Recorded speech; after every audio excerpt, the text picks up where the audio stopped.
Cassie, have we got everyone in, or are we still working on it? Hope everyone's in that was in the waiting room. All righty. Welcome all of you that have just joined us through Zoom. We are also broadcasting on our YouTube channel for those of you who would like to observe the proceedings of the meetings on that channel. We are meeting publicly through electronics communication, accordance with House Bill 5002 of the Open Public Meetings Act amendment signed on June 25th of this year, pursuant to written determination of the chair, finding conducting the meeting with an anchor location presents a substantial risk to the health and safety of those who may be present due to the infection and potentially dangerous nature of COVID-19 virus. Public meetings will be held electronically for the next 30 days, and I just signed a notice too that we will continue on through November to hold these virtual meetings. As you might know, in fact, Brody, if you might be prepared at the end when we share out and discuss future events, when you're ready for the manager report, you might talk a little bit about where we are in relationship to the COVID virus. Brody is our emergency manager of our EOC. Yep, I'd be happy to. Okay, those who would like to join the web broadcast have been advised that they can do so by joining the Zoom link that is on the agenda, which is published on the city website. I'd like now to call the meeting to order. We're going to call first. This is our normal work session meeting, and I've asked Lisa if she would lead us in the pledge, and Seth, would you lead us in a prayer? Okay, I'll begin. Pledge allegiance. Pledge allegiance to Flag. the United States of America and to the To the republic republic for which it for which it stands, stands, one one nation, nation, under God, indivisible, indivisible, with liberty and justice for all. for all.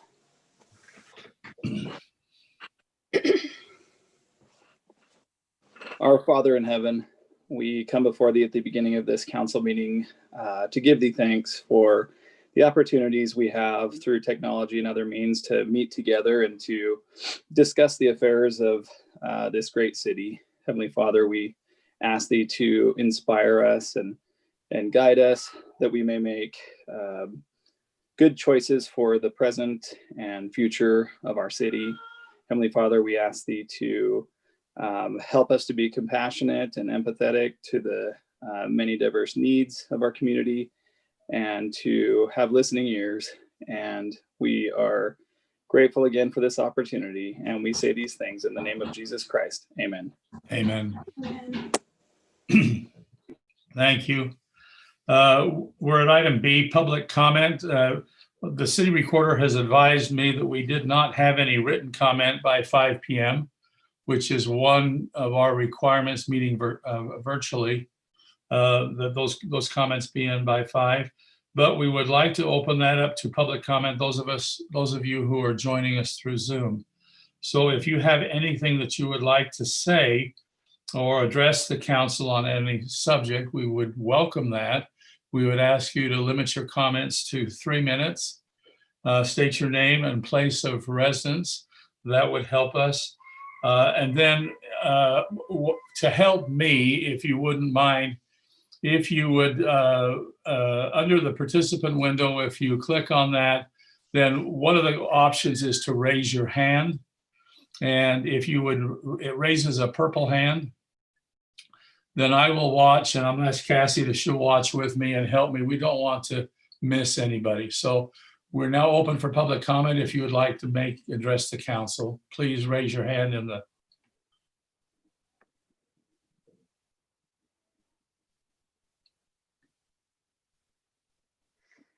Mayor, I don't see any raised hands on my end. I don't either. Okay, I will close public comment then for this evening. Robert, would you review with us the Weber Basin Conservancy District 3 water? Are you there, Robert? Yes, I am here. let me just pull it up in my packet item. Okay, so our city code allows for an option for developers to provide a fee in lieu of water shares. And we have every year about this in October, we tally up any water that was purchased from developers throughout the year and bring it to you to consider to contract with the Weber Basin for that water. We do it once a year because the Weber Basin Water Board meets once a year in December and reviews all contracts for the water that will be allocated for the following irrigation season. So we've received 33.1 acre feet of secondary water. This is to serve Stillwater 7 and 8 subdivisions. And Weber Basin has drafted this contract and presented it to the city. This still is just in a draft format. And it's something that I'm bringing to work session to see if there's anything that you have any concerns with that you'd like me to ask them to adjust or change or not do it at all. It's really up to you to just let me know what you would like to do. If you would like to go forward with this, then we'll bring it to you in your next meeting, November 10th, for consideration to approve. Okay. Council, Lisa, would you lead us out on this discussion? Yes, so Robert, it says that we need to do this in order for it to be put into effect next year, right? So what are your Yes. thoughts? What are the pros and cons on this? The pros is that we get secondary water to put into our reservoirs so that we can serve that development. I guess the cons is that we wouldn't have the water, but realizing that it takes a little bit of time for a subdivision to build up. I don't know how much time. It may take 6 months before they build the subdivision and get homes. And even then they may not have yards in until next year this time or the following spring. So it may not be a huge detriment to do it right now, other than the fact that the developer has paid the money to the city with an expectation that water would be available. So would your suggestion be to wait on this until the need is more crucial, or would we be better to get ahead of the curve?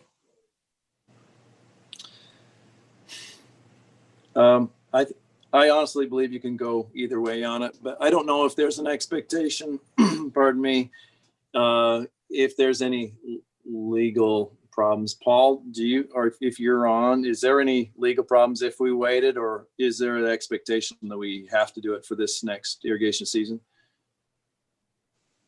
The expectation is that the water was purchased. Essentially, the obligation is there for us to provide the water. If we feel like we can provide it for that half year or building up to it, I don't think that the developer it would be a problem. If you were to say like we're never going to buy this, then that money would need to be returned because it was provided in expectation that we would provide the water to that development. But if it's just this 1 year question, I think I don't think that'd be too bad if you feel like we have the water to serve the development as it sort of comes online a little at a time. Hey, Robert, can I say something? Sure. I will add that Stillwater 7 and 8 are being built out really quickly. So I would, if I were a betting man, I would say that they're going to need the water this next upcoming year.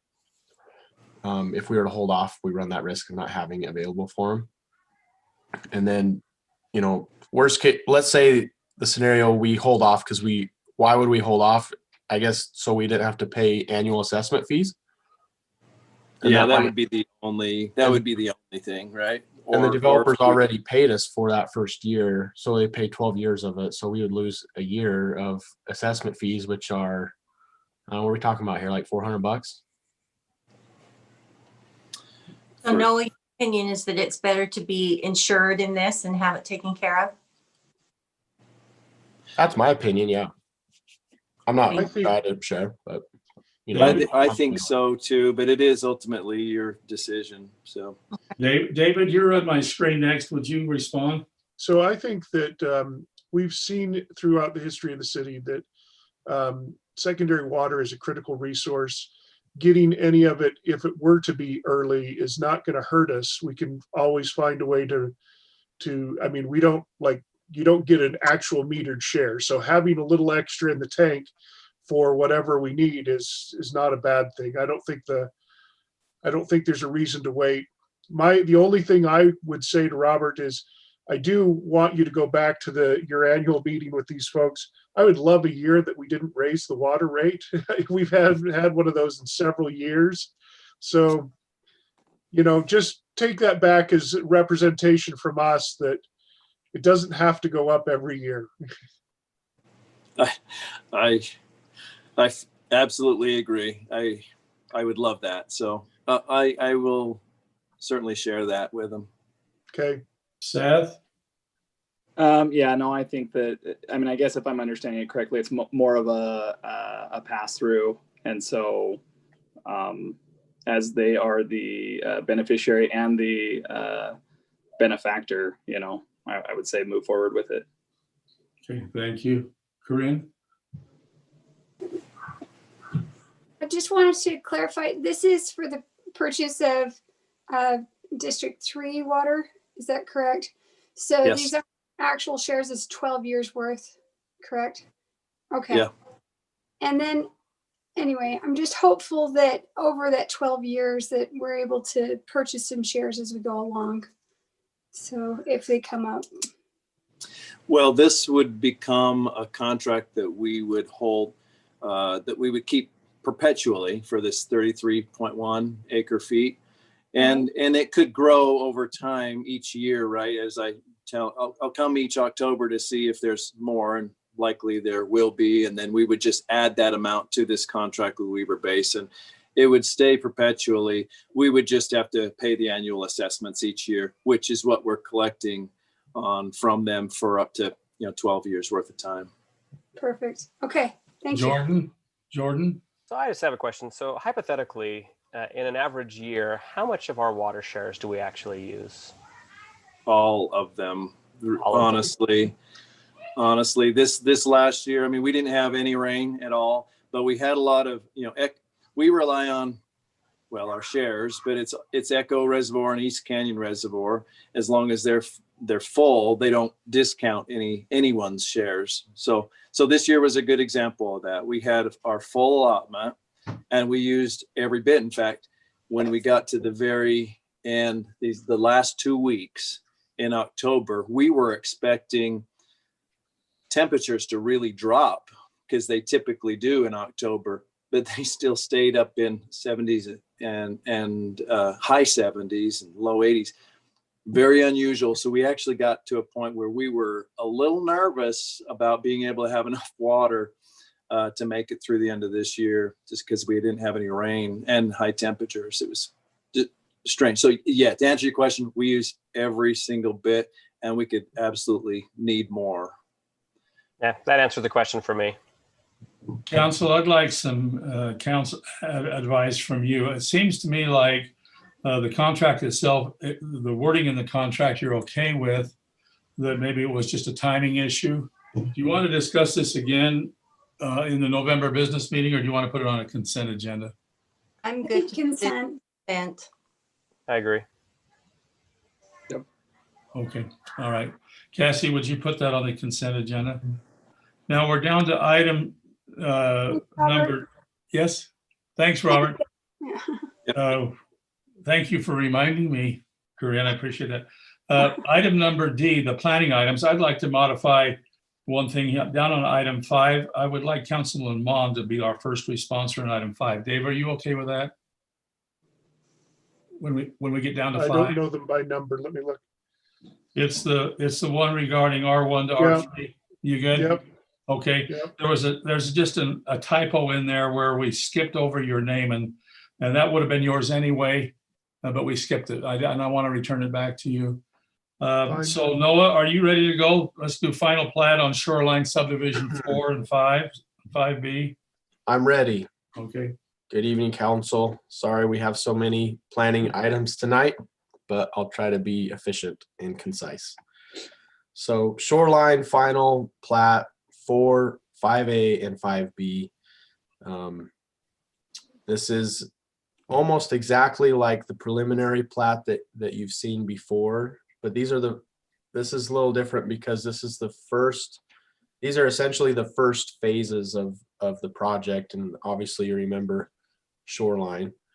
So these are kind of the larger lot portions of them on the western half of the project. And one of the reasons why they're doing these first is because they had sold some land to an elementary, or to the school district for an elementary school. And so the land around there and the roads are needed. I'm not sure of the exact timeline of the elementary school. That will be dependent on the school district, but this has been through Planning Commission and through staff review. Planning Commission's recommending approval. They're all single family lots. They will begin some of the open space that you see and all the roads and things like that, but it's pretty straightforward. So if you have any questions, I believe we have Dane Smith with CW Land. He's here to answer questions if you have any on the project. All right. Corinne, would you lead us out here? And if any of you have questions for the applicant, you're more welcome calling forward. I really don't have any questions. Everything's pretty straightforward, and I understand the reason for going out of order, and it makes sense. I'm good. Thank you. Can we go across, Lisa? I have no problem with it. It's something we've already discussed. So final plat or not a new thing. Okay. Jordan? So just as I was reading through it, first of all, Royce, nice job on, I don't know if Royce is on, but tell him a good job on compiling. Instead of just putting the code in there, he actually went through and did a line by line compliance to that. And I actually found that really helpful. A couple of the items that jumped out to me is we do want to make sure that we get all of the comments addressed by both the city engineer and the fire marshal. And then there was the issue with regards to them being just under the required open space. And so there was a fee in lieu. It just said, talk to Noah for details. Noah, what are the details? Well, I don't have the exact number for you right here, but that will be required before they record the plat. So if you remember the development agreement, we calculated that they were just a little bit short on open space per the zoning requirement. And it came out to be about $70,000 that they needed to pay in lieu towards a nearby open space. And then that will get divided up based off of acreage of each phase and due before the final plat recording. Okay. So it's probably $10,000 or so. So you're keeping an eye on that. Yes. Yep. That's definitely a housekeeping item that we will make sure that we collect that money. CW Land's aware of it. In addition to, going through Planning Commission, City Council approval, there's some other kind of checkpoints that we continue to review and make sure that comments are addressed. But you're right, there are a few outstanding staff comments, but I emailed with our city engineer today, and I've been in contact with Royce today, and they're like changing some language on the dedication language, on the final plat, or all pretty minor things. They're not adjusting roads or lots or anything like that. Okay. Yeah, I just want to make sure we get all those staff comments addressed. I know this is coming up for approval, looks like in the follow-on meeting. So just that'll be a condition of approval, is that all those comments are addressed and that we get everything straightened out. Yeah, I would recommend doing a conditional approval. Agree. Okay, thanks, Noah. Right. Seth? Yeah, no, I think the same thing. As I saw them, Jordan, I was thinking the exact, there's just a lot of information there, and Royce did a pretty thorough analysis. And so I think the vast majority of them were NAs or not applicables and already shown or whatever. So really thorough job there. And so, yeah, with a vote coming up, it would be obviously with conditional approval, but yeah, looks good. Okay. David? I think Jordan covered most of my concerns, so I won't repeat them, but I would just kind of say that when we have these kind of things, I would like us to give direction to Noah that he should be encouraging of these folks that, if there are conditions, get them taken care of before we have to go to the next meeting. They've got a couple of weeks. I don't know that every time they can take care of everything, but I think it's just a little bit sloppy when we have to make a bunch of conditions that they will go back and fix later. They could do it. I mean, a lot of times it can just be done. They just need to say, okay, because I'd heard from another city councilman in another city, and they said, yeah, we just tell them, if we don't want to deal with conditions or the maybe what ifs, just get it done and then we'll approve it. So it kind of puts the pressure back on them to say, finish it up. I don't think that's a bad thing. That's all I'm saying. I agree, Councilmember Mom. We'll try to do better on that, and that actually has been one of our goals, to make sure that we don't have conditional approvals as often.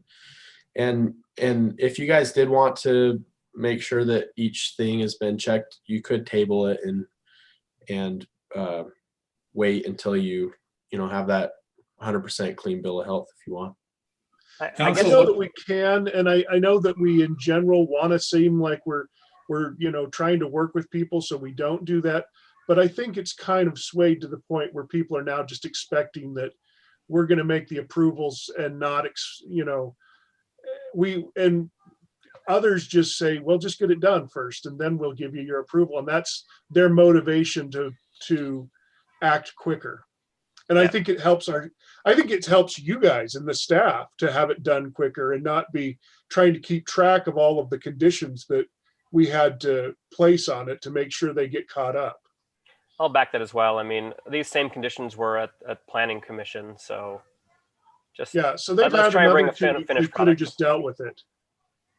Council, I'm going to order this placed on the agenda for approval, but with discussion. Are you okay with that? Make sure these dots, these Yeah, eyes are that's dots. fine. You good? Yes. Okay. Let's go to item number 2, Noah, final plat for the villages at the Bluff subdivision. Okay, another final plat. I have been also in contact with fire marshal, city engineer, planner, and have received word that this just has a clean bill of health. So Great. at the time of packet writing, there were a few kind of outstanding items in the packet, but as these things are fluid, they've Mike Bastian, he's been able to resolve those things with us, and from what I understand, we're good to go. But this, like I said, is the Bluff village at the Bluff. It's half townhomes, half single family. We've seen this with preliminary plat. Nothing has changed beyond just giving you a whole lot of detail about the roads and the grading, and so they're ready to move forward on that and connect into the Edgewater Park subdivision. You probably noticed that that's been under construction for a little while, and those two are kind of connected at the hip because of fire access, that they are needed to have those two secondary emergency access points. But they've been successful in working together, and it's looking like neither of the developments will need to limit the number of units that they can build, contingent on the secondary fire access. Dave, do you want to lead this one? I mean, I don't know what there's to say here. It is what it is. I still don't love the subdivision because I think it's a little too dense, but that vote's been taken. So I don't think there's anything else to say here. Okay, Seth? Yeah, I think if we're at the point where it's got a clean bill of health, it pretty much accomplishes the last discussion we had. So I would say let's move forward. Okay. Corinne? Same thing. I concur. Thank you. Jordan?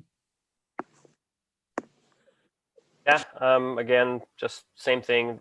I know that you say they're all done, but according to the packet, there's still a few items that need to be cleaned up. So based on what I'm approving, it'll be a conditional, but it sounds like they've already taken care of it.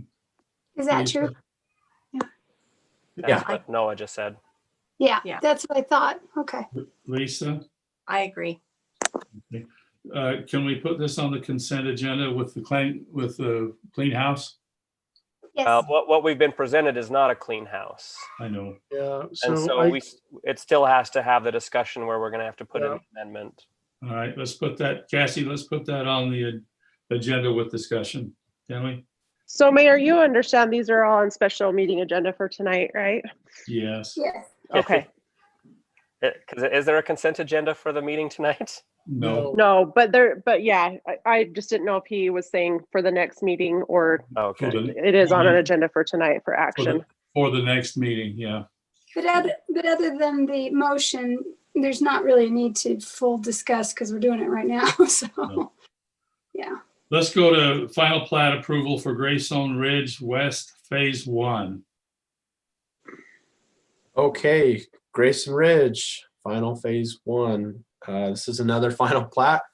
We've already seen the preliminary plat not too long ago. Nothing has changed beyond adding the detail with the plan and profile of the roads. And they do have some offsite improvements that's to the west that will go through the sewer district property. So there's an agreement there that there's upsizing agreement there that we can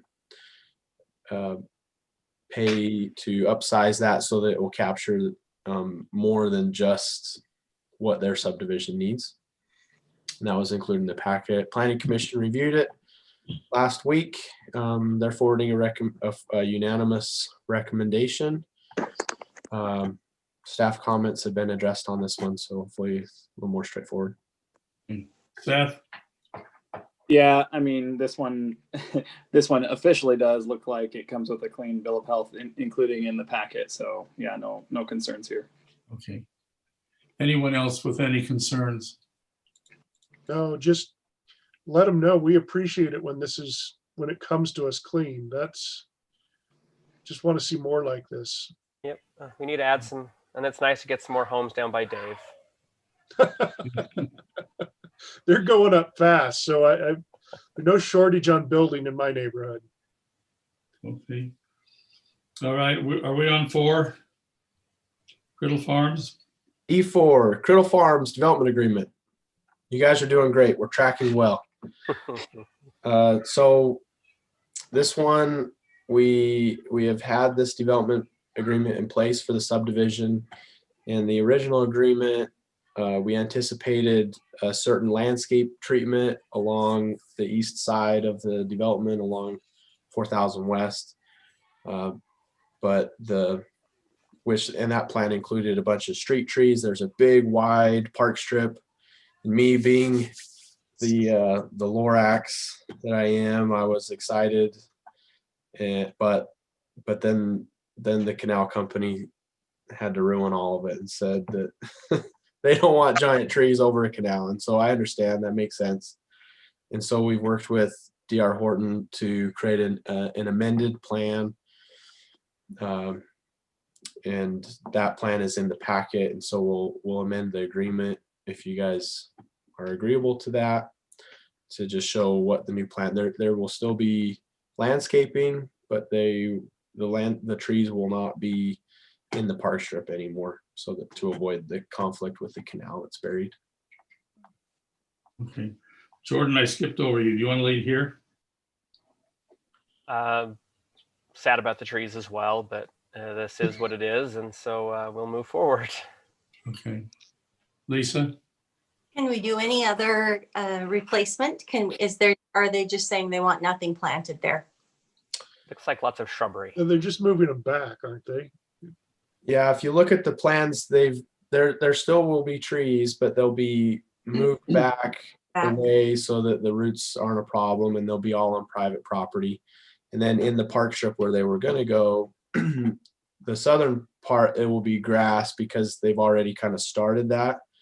But then to the north, they've added a bunch of ornamental grasses, and they've hired, they had their landscape architect to kind of put together a nice plan that it was designed to try kind of reflect some of the farm fields that used to be there. So I think, it's turning out really well. It has a big, nice, wide 8-foot sidewalk, and that's a way that we've been able to get a trail extension without owning a 10-foot asphalt trail. So all of these landowners will shovel it and maintain the landscaping, and then it will still be within the public right of way, so everybody can use that nice wide trail facility. It'll be a nice amenity for the residents, and hopefully a win-win. I forgot to mention that I noticed that David, where are you at? Lewis. Yeah, there he is. He even turned on his video and put on a tie. Is it just those 4 lots, Noah? No, it's all the way up and down the whole length of 4,000 West. Okay. Yeah, but I was just saying Yeah, that, just that keep David is scrolling. here if you do want to ask him any questions about it. But what was that, Jordan? I said just keep scrolling. There's like 10 pages of, I guess 5 or 6. Yeah, I haven't counted the number of lots, but there's a lot. It goes all the way from 700 south to 1,200 south. Okay. Know right where that is. All right. Lisa, you responded, right? Yes. Okay, Seth? No, I think this is a good compromise. I know I have a family member who owns a property right there, and they do good work, and everything looks great. So, David? Yeah, I think they're doing the best with the circumstances given. Sure, I like the trees too, but we all know why they can't go there. And if they're going to do something art or landscape wise that's going to be a substitute that's acceptable, that's great. Okay. agree. Are we in agreement? Can we put this on the consent calendar? Yep. All right. Yes. Cassie, would you put that on the consent calendar? I don't think we're discussing that in the next meeting. Thank you, Council. David. Thanks, David. Thanks, David. Let's go to item 5. Okay. If you remember this one, this was the setbacks of R1, lot sizes of R2 in the R3 zone. Clear as mud, right? So last time you wanted to see the development agreement, and so this time hopefully we're prepared. It's in the packet, and the developers actually already signed it. Usually, those things take time to circulate and stuff. So he agrees to it. He even put an exhibit in there showing the layout of the lots, confirming the lot sizes and the widths and the setbacks. But so I think he's fully intending to do the 8 lots, not the 10 that he could with the R3. So he's kind of agreeing to a compromise there to not push it to the 10. So the ordinance or the rezone has been before Planning Commission as well. They recommended a conditional approval. They were concerned about the animals and the neighbors' ability to build new pens and coops. And that's that's been working its way through Planning Commission per your recommendation there. So they're working on that. David, would you lead us there? Yeah.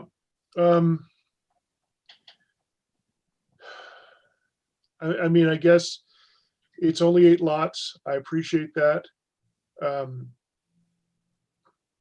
I don't like the R3 designation because I'm worried that that R3 designation is somehow going to translate to other properties that are going to force these farmers out.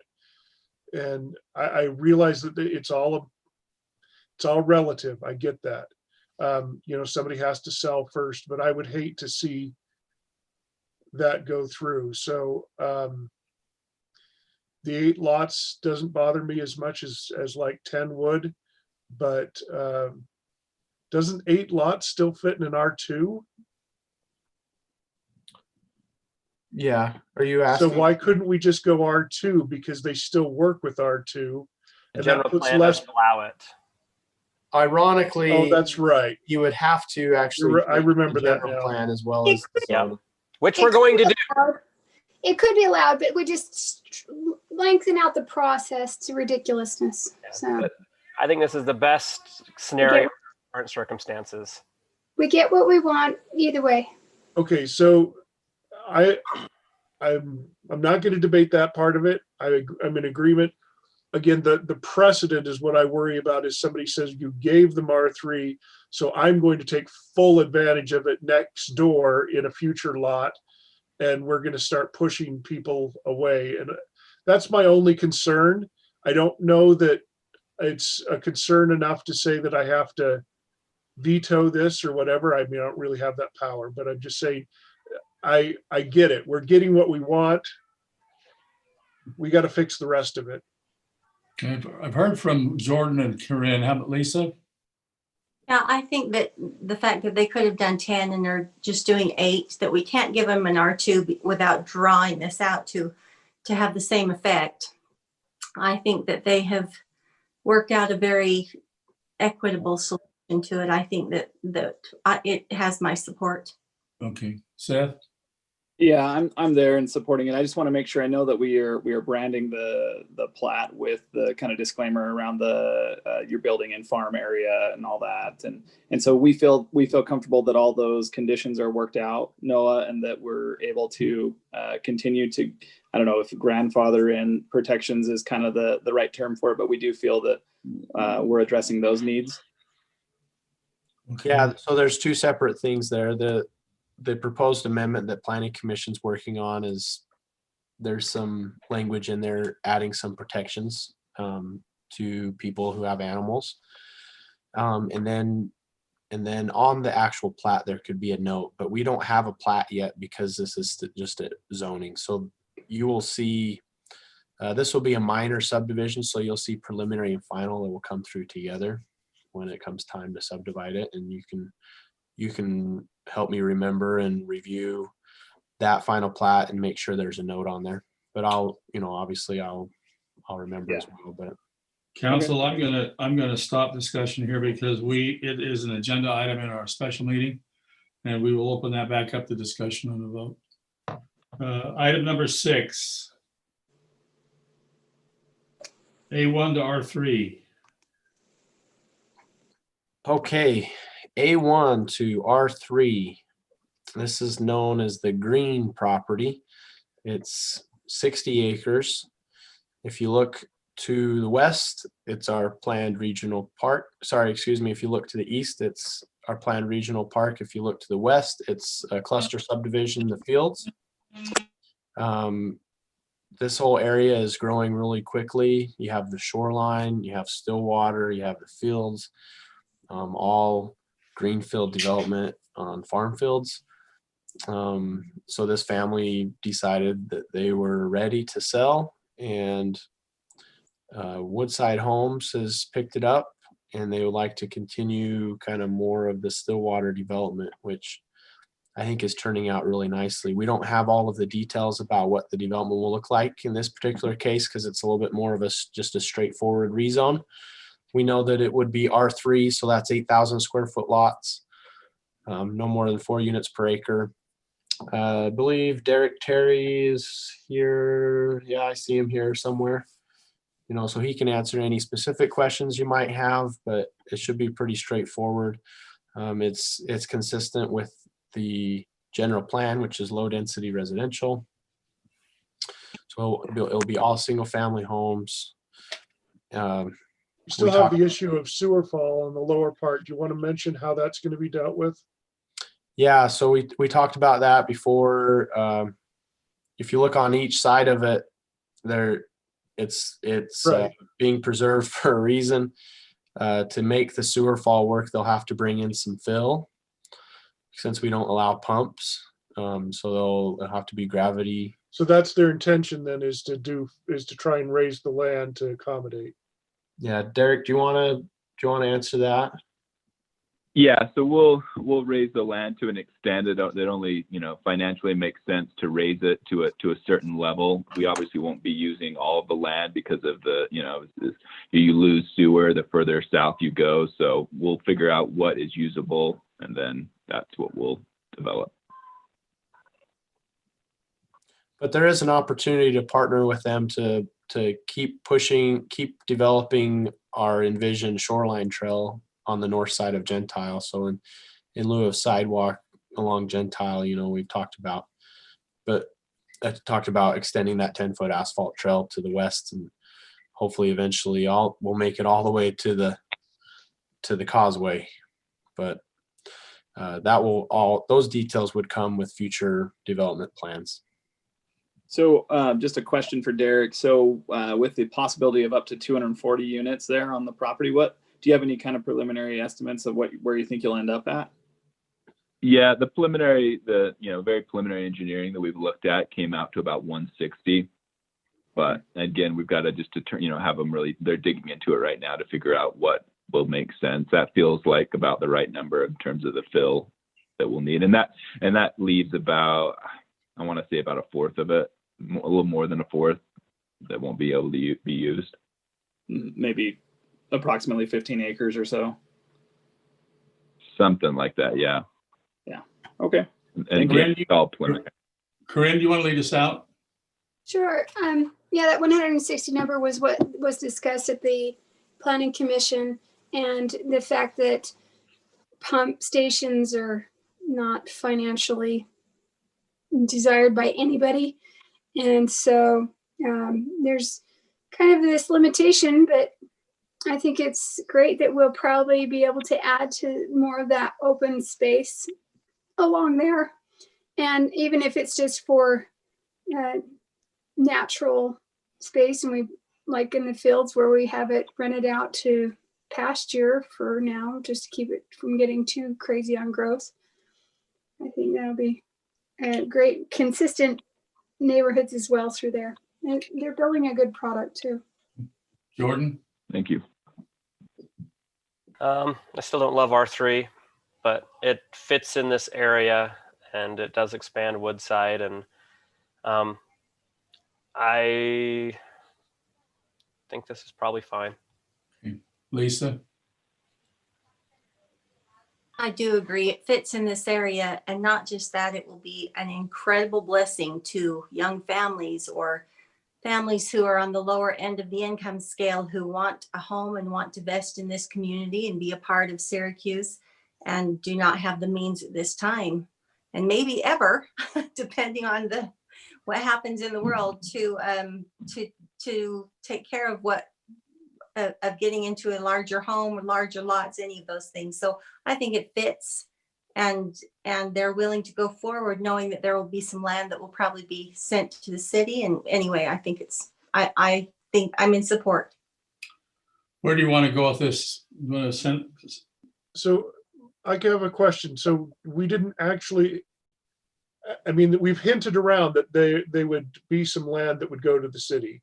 I know why the land on both sides has ended up with the city, because the burden of taking care of it, nobody wants to hold on to. So is that the intent?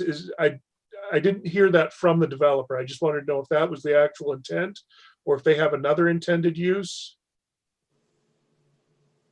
No, I mean, our intent would be most likely to give to the city or do some kind of, open space improvement on it. Okay. And it says here in the description, as a result, properties in this area have only partly developed, with larger areas being dedicated to the city. That is the intent in this case, if the entire property is not sewer serviceable. So that's what led me to believe that's where we're going. I guess I forgot about the intent in there. what didn't come right out in the description. So, okay. Very question. Who had a question? No, we're good. We're good. What kind of calendar? Can we put this on consent next time, or you want to discuss it? Is this on the next meeting, or because No. if it is, it's already on the calendar. No. No, it's not. 2 weeks. 2 weeks. I'm good with consent, but I am also, especially knowing, We're- like I we're- said, that they're willing to go forward to see what happens. Jordan? That's fine. Okay. David? Yeah. Remembering that any one of you can pull it off of that, just for Yeah. planning purposes. Okay. Cassie, would you put that on the consent agenda for November meeting? The reason I'm doing this a little bit is because we are by nature, the holiday season, we are limiting some participation by those that want to address the council. We know we're going to have an off-step meeting in November, but we'll be shorter meeting probably in December. So I'm trying to keep us efficient in what we do. Let's go on. This is a text amendment. And Dave, would you be ready to respond to this? This is one that you had concern for. Yes, potential amendment relating to plat amendments. So this was requested to be a discussion item tonight. I think in response to kind of what happened with the Craig Estates plat amendment. So I wanted to review. Let me share my screen. I think that might be the easiest way. So this is in the packet. This is a table in our ordinance right here. And it's up to you guys if you want to see plat amendments. Most of the time they're, in fact, 90% of the time, they're always very simple. You know, they're adjusting a boundary or adding a lot or something here or there. But the Craig Estates one was a little bit of an exception just because they were, you know, there had been some ordinance amendments and a repeal of the overlay ordinance, from what I understand, and the cluster that went away. And, you know, so we had to rely on some legal analysis, and it wasn't an easy, straightforward situation like most plat amendments are. Most plat amendments, you know, anytime a property line changes, we make them go through the process just to make sure it's properly recorded with the county and nobody has property line issues. But if you do want to see them, there's 2 or 3 a year. It's an administrative type thing. So as long as they meet the lot requirements of the zone, you know, we couldn't hold them up. But if you guys want to see them, I'm fine with that. So if you look at the table, decision to be made, vacations or amendments of subdivision plats. So the land use authority is the planning commission and appellate body is city council. So if one of the neighbors didn't like that decision by planning commission, they could submit an appeal and then you would hear it. But if you guys want to change this, you could take planning commission and make them the advisory body, and then you could move yourselves from here into the land use authority. But this is the table that we refer to a lot as far as making sure we follow the right processes. So for an appeal, just one neighbor has to submit that. You also have to pay I've a got fee. comments from like 6 of the neighbors. And Yeah. They some of the didn't comments- formally submit it to the. Yeah, some of the comments I got is they would, except for the fee, and they were worried that some of the ones that told me, they said they were told they would probably lose and just lose the fee. So, Yeah, you have to file and there's a fee. I just think I never told anybody that they would lose, but I guess I'm not saying who did it or if it even happened. I'm just saying I was told that No, they yeah, said they were worried that somebody had told them that they'd probably lose. So, I just think anytime there's a fundamental change, especially affecting amenities of a neighborhood, that should be covered by elected officials. I mean, if it's a slight boundary adjustment, 10 feet to the left or right, or move something here or there, I think the planning commission is great for those, but where it's actually, this is fundamentally changing a neighborhood Yeah, and taking away an amenity that people moved into that lot with. And the fact that I've got emails and phone calls from several of the neighbors, yeah. I just feel like we missed something here.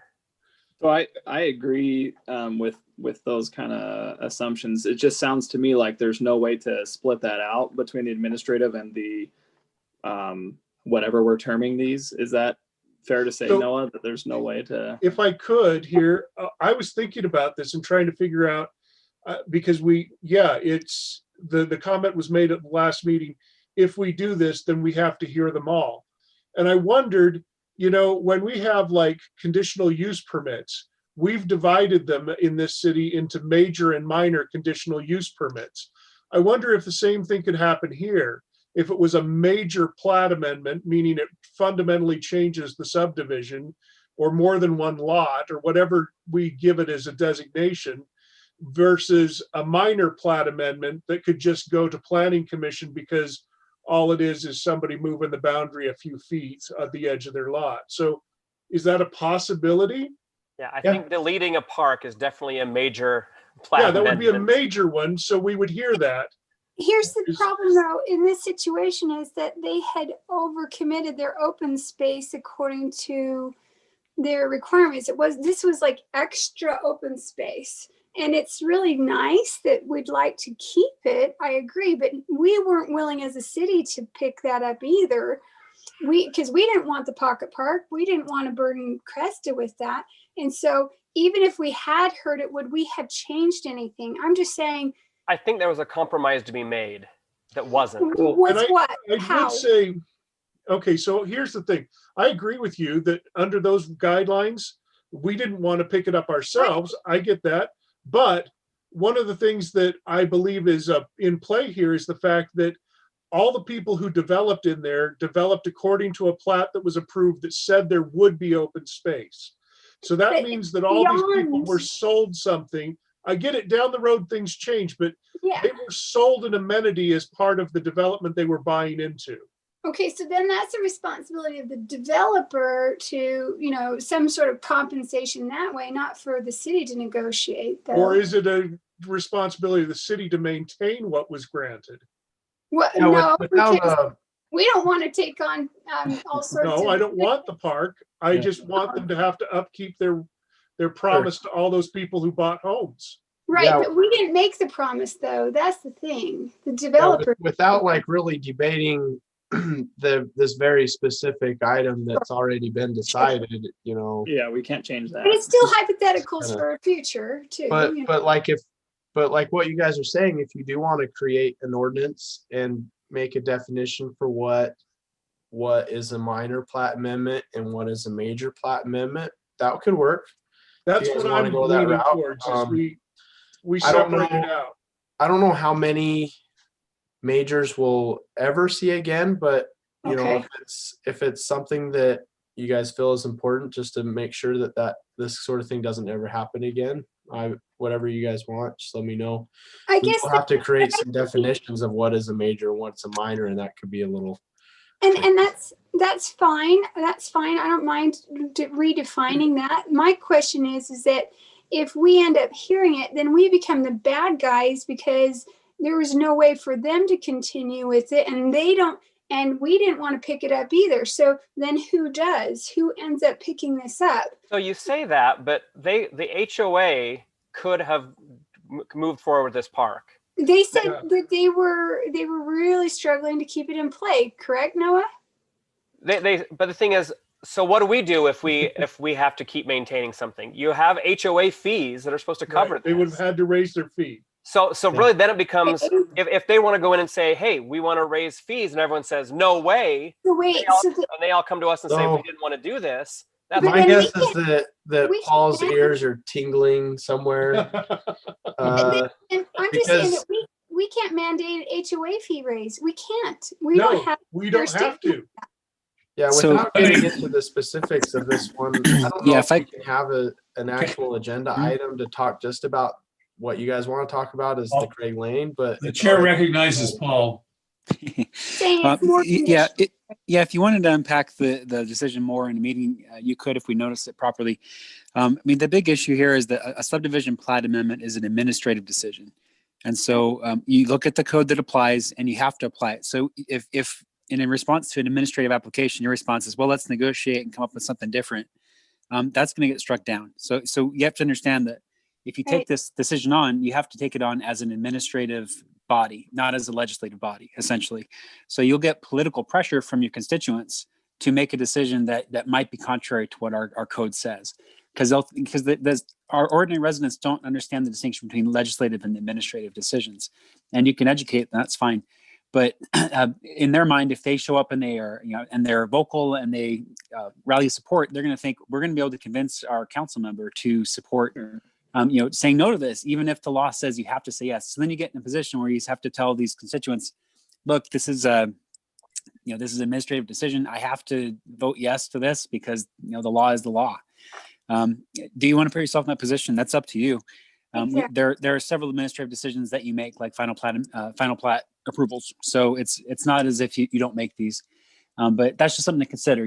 I think people often expect that if they can rally public support, then they can sway you. And in administrative decisions, it's prohibited for you to just rely on public clamor. So it's different from the legislative. Paul, So I think that's really the big decision for today is, do we want to take on another administrative decision as a council? And that's totally up to you. Well, it sounds to me like our discussion right now is centered around, can we make this a legislative decision? And that's not the case. And so with that understanding, it doesn't seem like I would not think it necessary to take on an administrative role that's already being taken care of.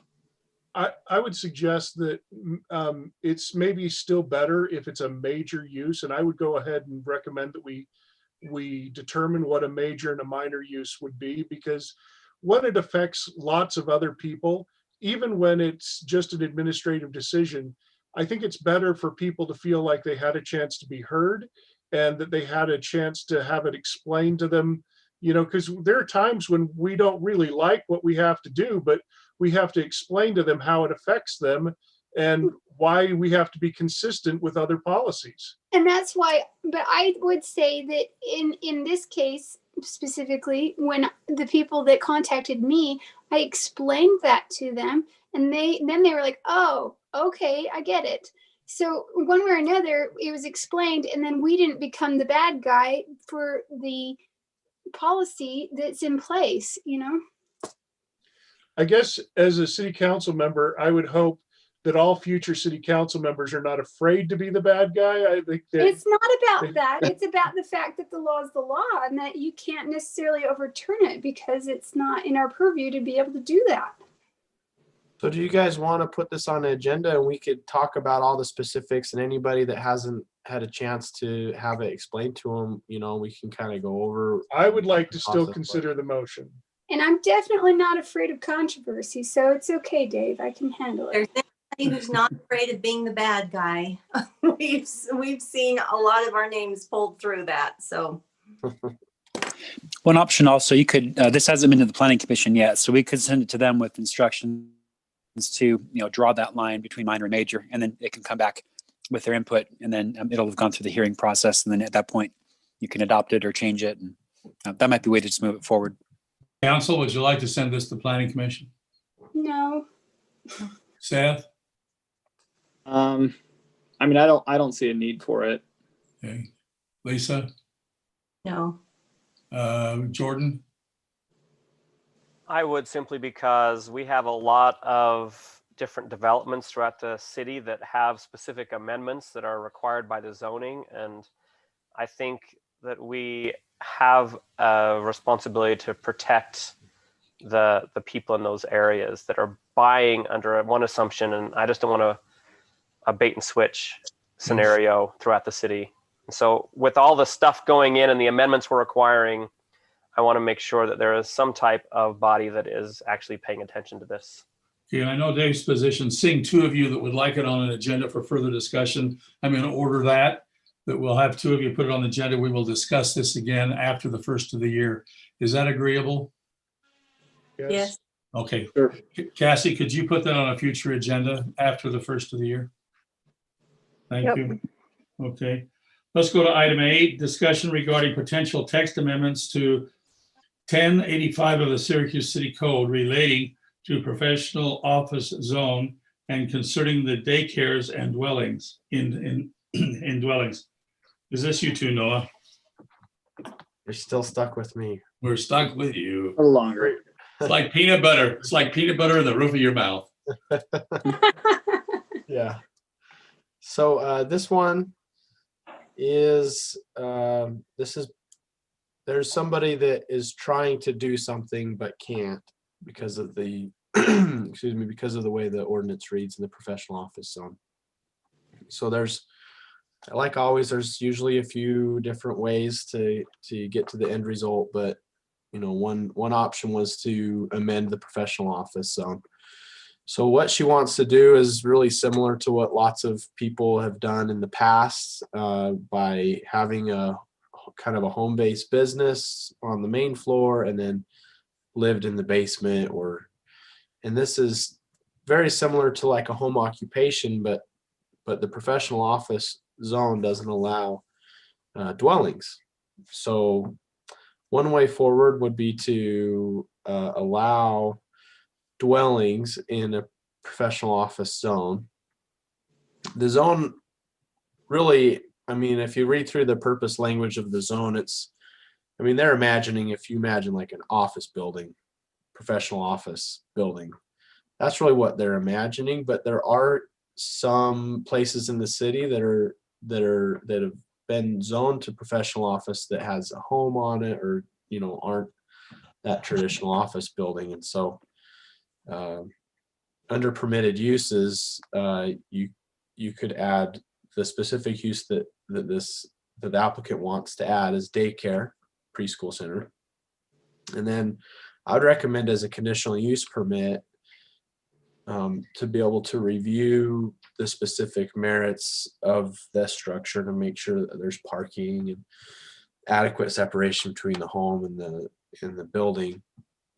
And then make sure it's not an avenue to all of a sudden subdivide a house into a bunch of tiny units or build townhomes behind a house or something like that. So it'd be limited to one per property. And then occupancy is limited to just the business owner or an employee and their families. So that's that in a nutshell. Planning Commission looked at it. They're recommending approval. Seth, can you lead us out here? Sure. Yeah, I spoke with the applicant, and then I met with Noah and had some discussions around there. And I think that this is a reasonable accommodation to ensure that somebody's able to earn a living. And because of the specific zoning that took place, the property is kind of a victim of some of that a little bit. So this makes sense to me. I think we're going to see more and more, realignment of what professional office looks like. And so as times change, so this makes sense to me with kind of the transition in times. Okay, Jordan? So this is one I want to be really careful with, because I can see this going bad, especially if you have, somebody living in a 3-story office complex and they're taking showers in the public restrooms and things like that. I just want to make sure that if we're going to, I have no problem with the daycare versus preschool, anything like that. I think that's a good use for some of the professional office space, especially as people are trying to, take their kids or whatever. What I want to be careful with is the occupancy side of this. Is if we're going to allow occupancy, not only can it be limited to the business owner, and I'll even go so far as to say their immediate family, but there has to be a separate living space allocated for them. They can't be sharing a bathroom with the public. Like they have to have separate accommodations, i.e. bathrooms. And I just don't want someone taking a shower and leaving their towels and everything and just kind of making the bathroom their own when it's really a public restroom. Put a cot under your bed like George Costanza, or a cot under your office. So- Exactly. I want to build on what Jordan's saying here just a little bit, because where you started, Noah, saying that there's more than one way to accomplish this, I have no objection to allowing the daycare to happen in this zone. I object to what the ramifications are of putting this, of doing it this way. What I'm worried about is that if we start saying that we start introducing the live workspace, we're going to start mingling housing developments in office zones and, It's like a mixed use calling development. them live use condos. And I think they need to be separate. I think that there's such a thing as a home-based business and such a thing as an office zone.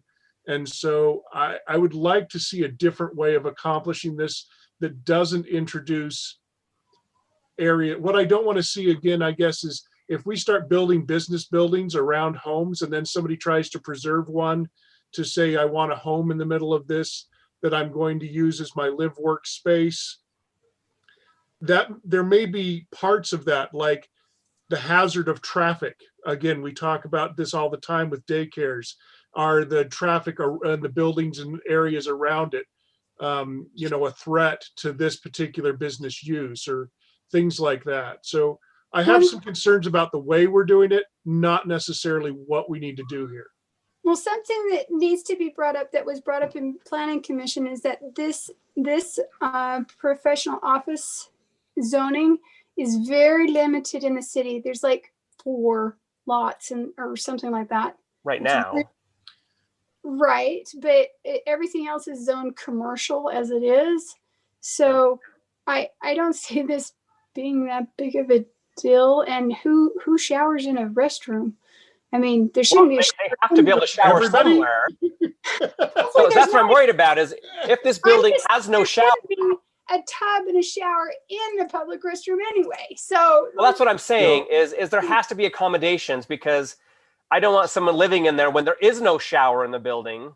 So if there's no shower in the building, there's no kitchen in the building. then there's not a living space available. But the Yeah, thing is, we didn't luckily- say anything about a living space. We just said they could live there. Okay. Well, but in luckily- this We made that case, distinction. okay, go ahead, Noah. Sorry. Sorry, I don't mean to interrupt. I was hoping that I could add a little clarity, and luckily the building code does offer some protections based off of what a unit is, a dwelling unit. Per building code, you have to have fire separation, you have to have Yes. a kitchen, and it has to a unit, that's a specific term that triggers certain things and certain requirements already. But perhaps you could add, if you wanted to still go down this path, you could add some strengthening language to that, like limited to 1 unit per property,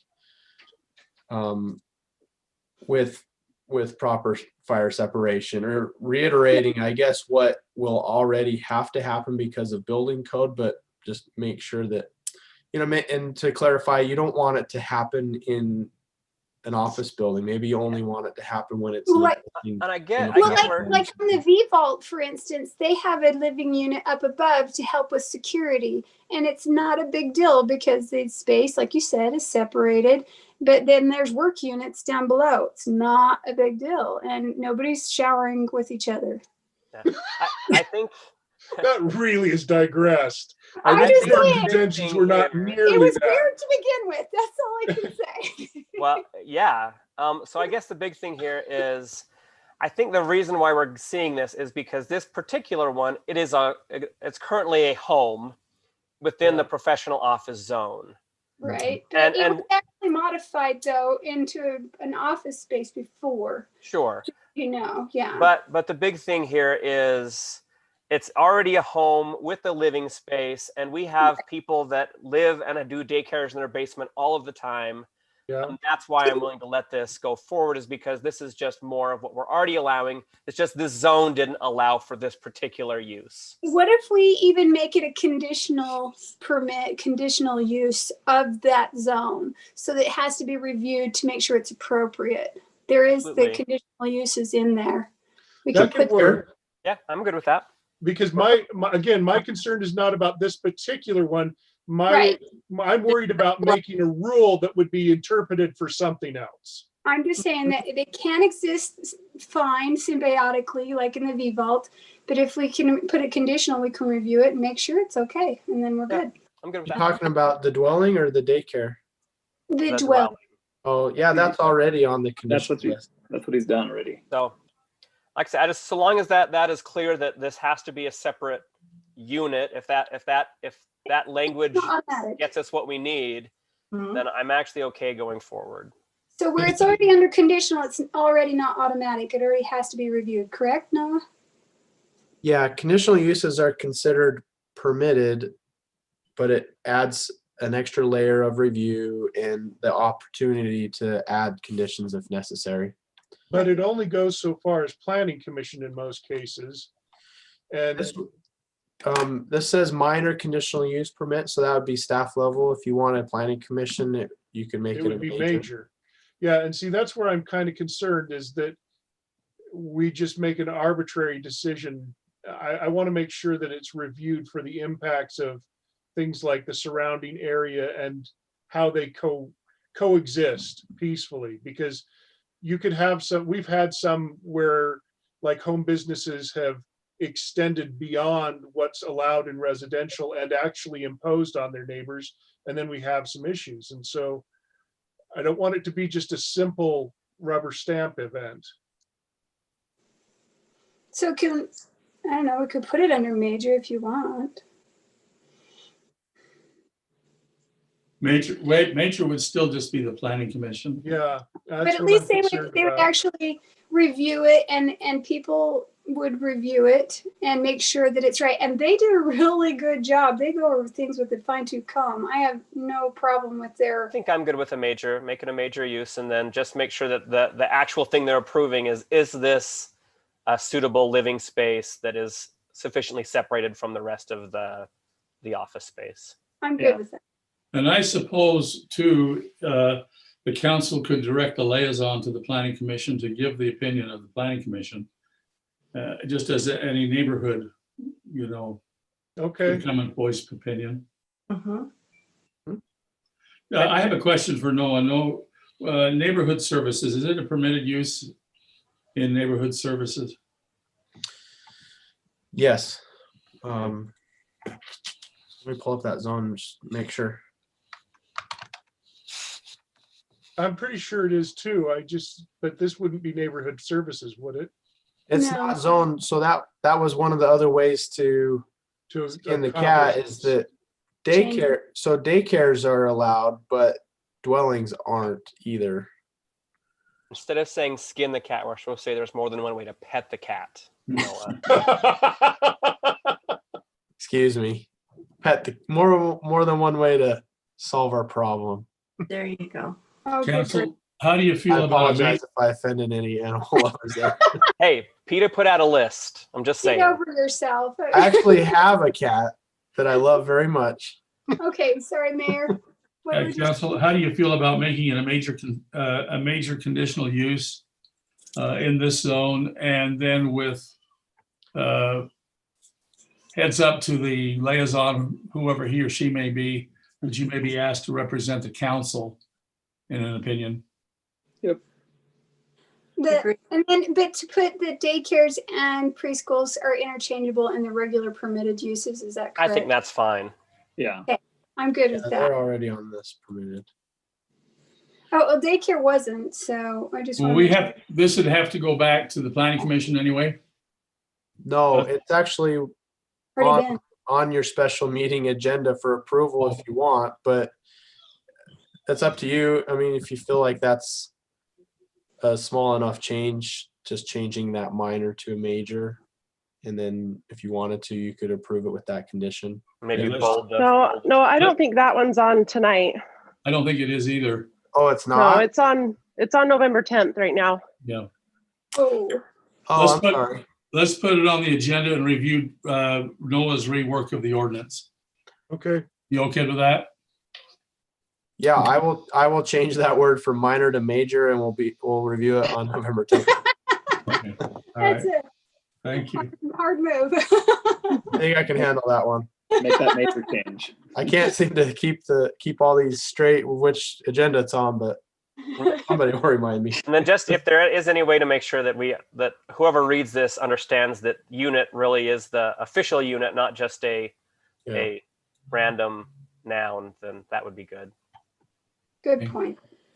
Okay, let's move on. Lisa, you wanted to talk about building materials? Sure.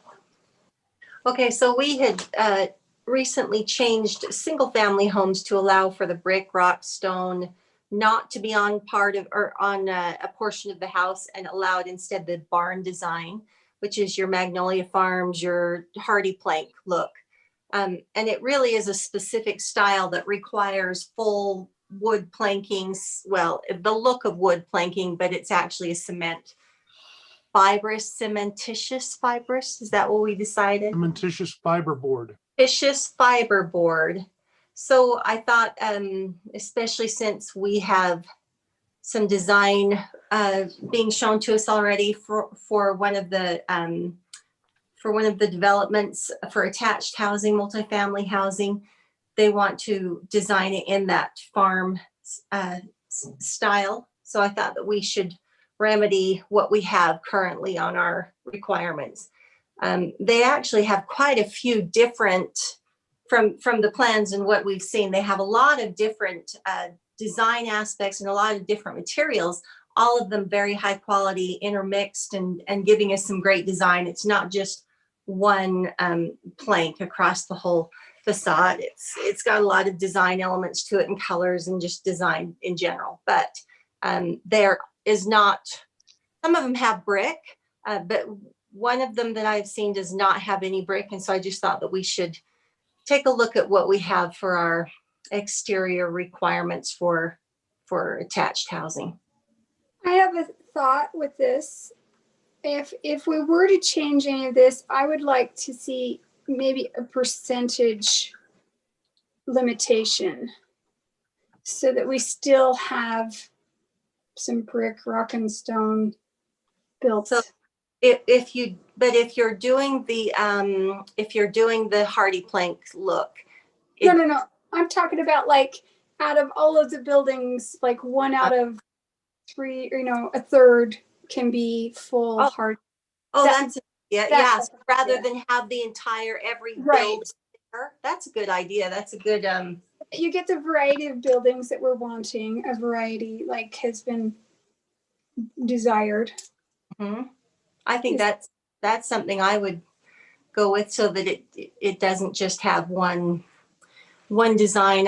They really showed some great styles and a lot of character and variation from my perspective. And I think, and knowing what they've already shown us, your concession would work with that, Corinne.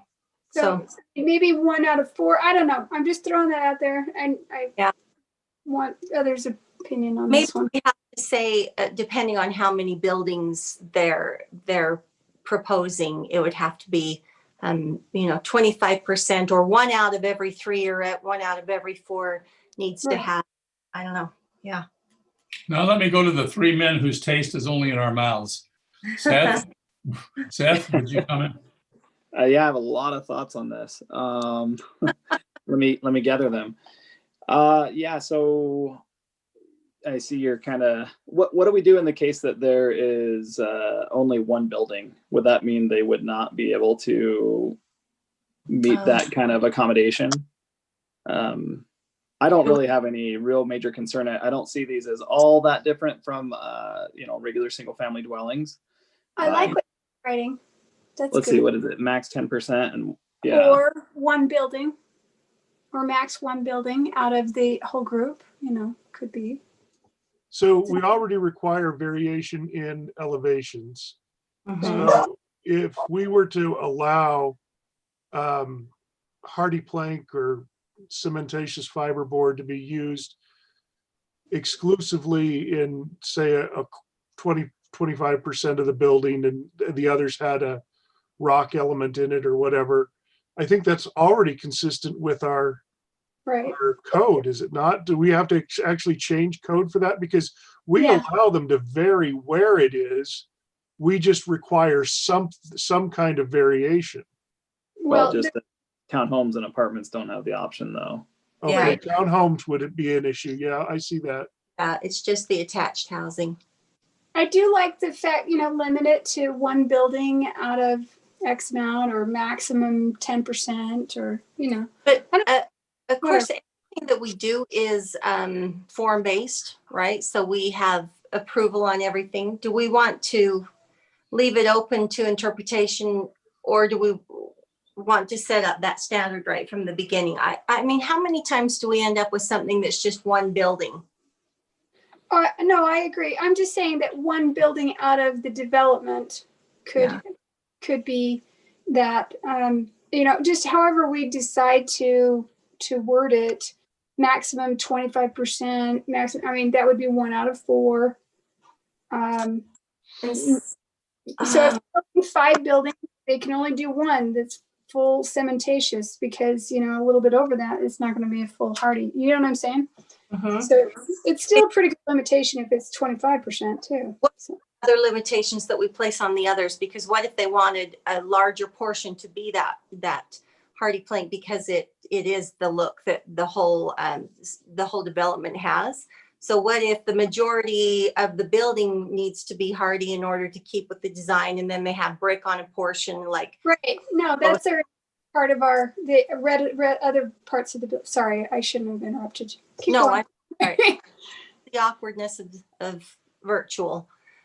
So what we have a minimum right now percentage of masonry of 30%. Of the face of the building is all we really require, right, Noah? Yes, Right. except, so it's a little bit confusing because we're coming at it from multiple angles. Because architecture has been such an important topic for us. And so, like Dave mentioned, we have requirements for facade variation, but that's different than this is just talking about materials. Feels. And the mixed use zone says that the fronts and actually all sides have to meet either option 1 or 2. Let me pull it up. So all sides of it. On a traditional home, it's just the front, 30%. Right. But the way it's written in here, it says all sides. Well, because it's multifamily, I think that's why that makes sense. That it would be all sides, because you have more people interacting with all sides of the same building, whereas in a Different home, only the residents interact with the rear of the building. Mhm. So, and we're talking about taking possibly 25% of buildings in total could have a full hardy if they wanted, but 25% of buildings, not the building. Mhm. Okay, so then we run into an issue if they say that they're doing several forms of cementitious fiber board, or if it's in different forms, because it's actually a masonry product. So does that change it, so that if they're saying, well, this is actually a design of like just the actual design of what that board is. So what if one of them is like a scallop edge, and one of them is red, and one is I don't know. I'm just wondering if we really start infringing on their design possibilities because we just said, here's here's what these buildings can be made of. What if we were to just follow completely along the same lines as single family homes, and then have everything be up to us to approve? I'll tell you, my concern as staff is that, and I can also report, so since we've created option 3, remember, Yes. a lot of home builders we thought, oh, maybe the home builders will pass on the savings and will help with affordability. a Yeah. lot of the home builders have taken this and Yeah. they've made brick, rock, stone, which used to be just standard. They've made that an upgrade. They're charging extra for it now. Yeah. And I know it's the market demand right now. We're seeing very little options 1 and 2. Everybody wants to do option 3, probably because it's the trend, but also probably because it's a little cheaper. And unfortunately, so my concern is that if we open up the gates for option 3, that we will never see option 1 or 2 used on any other residential structure again. I agree. So, And that's why the one- I'm more- My experience, because I did go with a builder recently and met with them, and the full cementitious fiberboard option was the most expensive. Wow. Yeah, and that's Nelson Homes. That's funny you say that, Seth, because I actually was shopping with my kids and it was more expensive to do the full hardy plank. That was more. That's Nelson Homes model right now. That's the most expensive model they offer. Yeah. Yeah, I wonder if that's because of the material costs or the brand they use, or if that's just supply and demand. They know that that's the most desirable, so they. Could I- be. Yeah, it was. I mean, it was prior to our change and currently. I just want to preserve a variety. And, and that's why, because we're talking about like apartments and stuff, and we wanted to have a variety. So what if we do say then 1 out of 3 homes or buildings can be this, but the other 2 cannot? So a third of buildings. Yeah. For multifamily dwellings that have more than one building, no more than 25% of all buildings can be all cementitious fiberboard or whatever. I would say that's fine. Yeah. Yeah. And then obviously that still has to adhere to the 100% of the building, right? All sides. Right. And that would be like, you could have one that has a farm style or another one that's cementatious, that's Victorian, which is usually all some sort of plank. Could the first building be the cementatious fiberboard? And then you take it up in steps of 4? What if they have one building and that limits them? They can't do the Yeah, that was kind of my first concern, was Yeah. if they had 1 or 2 or 3. Yeah. Maybe the first one can be this, and then but second and third have to be other. Yes. That's a good idea. And I guess another question is, what do you guys think about, say they have 7 buildings in the complex? Right. So can they do 1.75 of a building in 100% hardy so they can maximize that, or is it per No, building? I think if you have 25%, you round closest to, they have to stick with 25% and not more. So you get 1? Yeah. We only deal in integers. That's prime numbers. Well, if you kept going on, so 1 and 5, and if you go step Yeah. by 4s, Every 4th home could be. every 4th home, I starting with the first. see. Quantized states only. Yeah. It's physics, Jordan. Yeah, so they can have the first home be, and then of the next 4 homes, they can have 1. I liked the option where 1 per development, then I don't have to do math or count. One thought, council, this hasn't gone to planning commission yet. So if you want them to work out these little details, maybe they can do the work and you can see if you like it or not. And then, Yeah. Yeah. that's the thought to save time. Are we good to move on? Yes. Yep. Okay, thank you. Let's move on. Would you take that to the planning commission, Noah? Sure. Okay, let's do item 10, review of the economic development strategic plan. I'd like Noah to begin this, but then what I'd like to do is Lisa and Jordan have worked their fingers off with this. I'd like them to also be part of the presentation team here. And the draft that you have in the packet is not the greatest and the newest, because we met on Friday, and Noah has sent out to us a draft that you haven't seen yet for review, but this is the first swing at it.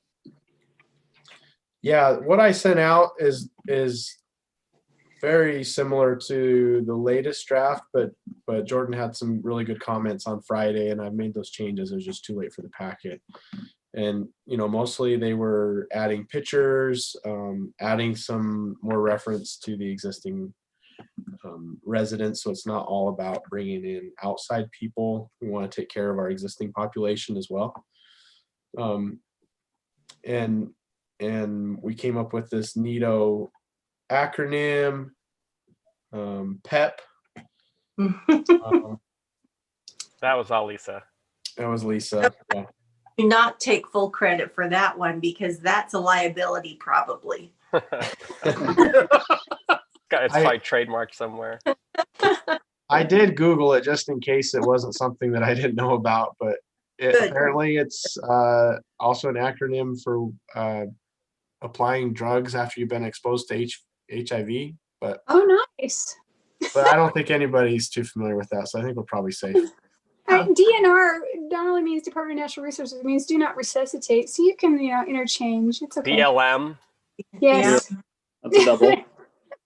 You're okay. Sterile management. Mm-hmm. Yeah. Yeah. So I've done my best to try to listen to everybody and all of the different input and all of the plans and just really make this a very readable. I took it and it was down to 5 pages, but now it's all Jordan's fault. It's like 8 pages now in the latest. Oh, no. Jordan. I think a plan has to have enough information that is implementable. Yeah. So this is, if you look in the purpose, that what you're looking at here is essentially our own digested version of the study that Better Cities did. So it's how it really helps prioritize the information in that plan and gives us kind of attainable action items. And a lot of them are directly out of the plan. It's just a matter of teasing those out and what's the most important. And so there's 7 goals, right? Brand the city as the I-15 alternative to typical cities on the Wasatch Front. Support the development of experience-based businesses and activities to attract patrons to the city's business sector. Plan for a variety of housing types and strategic locations. Attract daytime population and employment opportunities through targeting aerospace, engineering, distribution, manufacturing, general class A office uses. Boost property value. Maximize the West Davis Corridor interchange potential and maintain and grow sales tax revenue. So that's really, we want to make sure that everybody buys into those 7 goals and objectives. And then the body of the text is expanding on each one of the goals. And then there's a paragraph on the bottom that basically lists out the action items that were described in the paragraphs. So here's the action items of what I think that you guys want me to do, or I guess not just me as a city, of what things that we want to pursue. Just you. Actively seek out quality office, retail, and restaurant establishments that are unique or uncommon in the region. Uphold design requirements that create unique amenities and experiences. Develop a boutique retail experiential shopping center like Gardner Village. Seek out recreational types of businesses.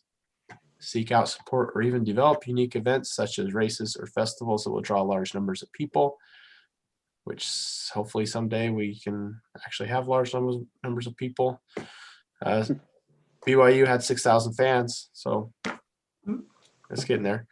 Support the Syracuse Arts Council, who can help program existing and future venues. Meet regularly with Antelope Island State Park leadership, county tourism leadership, state level leaders to bring investment to Antelope Island State Park. Acquire land along the east shoreline of the Great Salt Lake for a passive recreation park. Continue to add population in a variety of housing types to diversify the housing portfolio, meeting the needs of all age and job categories. Continue to use the mixed use zone to create office space. Allocate budget as soon as possible for the 2500 West project that will help spur some industrial development. Purposefully target aerospace industries and foster relationships with the Hill Air Force Base community. Clean up the town center landscaping, parking, and clock tower so nobody dies by falling items off the clock tower. or is late to their appointment because there's 4 different times. Strategically plan land uses around each West Davis corridor interchange. Protect hard corners of 2 intersecting major roads for retail as much as feasible. I think after Jordan's and Lisa's input, we added a couple more. I'm trying to remember what they are, but so that's the purpose of our meeting and discussion here. Do you guys like these goals? Do you like these action items, or anything you don't agree with? Anything you want to discuss, want to change? Just one question. Yeah. How likely is it that we could obtain land along the corridor in the future? I mean, just curious, is that sellable? Who owns it? And I'm guessing the state owns it. And could we really obtain it? I'm guessing that Great he's Salt Lake. talking about the UDOT land, not private land. Great Salt Lake. Oh, This yeah. one? The acquire land along the east shoreline of the Great Salt Lake. So that part, and I know it talked about doing like the pull behind water skiing, which looks awesome. I would totally do that. Just wondering how realistic is that one? And I would love it if we could, but just again, I think items in there is not just necessarily for, what you're talking about, but also, I guess in this, I also had the vision of the RV park. Okay. As well, make access to the lake we have sitting there. Okay. Try and not necessarily, I guess I didn't really mean acquire, but at least foster relationships with people that would be able to bring those to pass. Okay. Yeah. So like helping More businesses about it. for us. So maybe It was, Go ahead. sorry, it was a question of being a partner if there was some interest and somebody had the idea that we would want to foster that. Okay, I gotcha.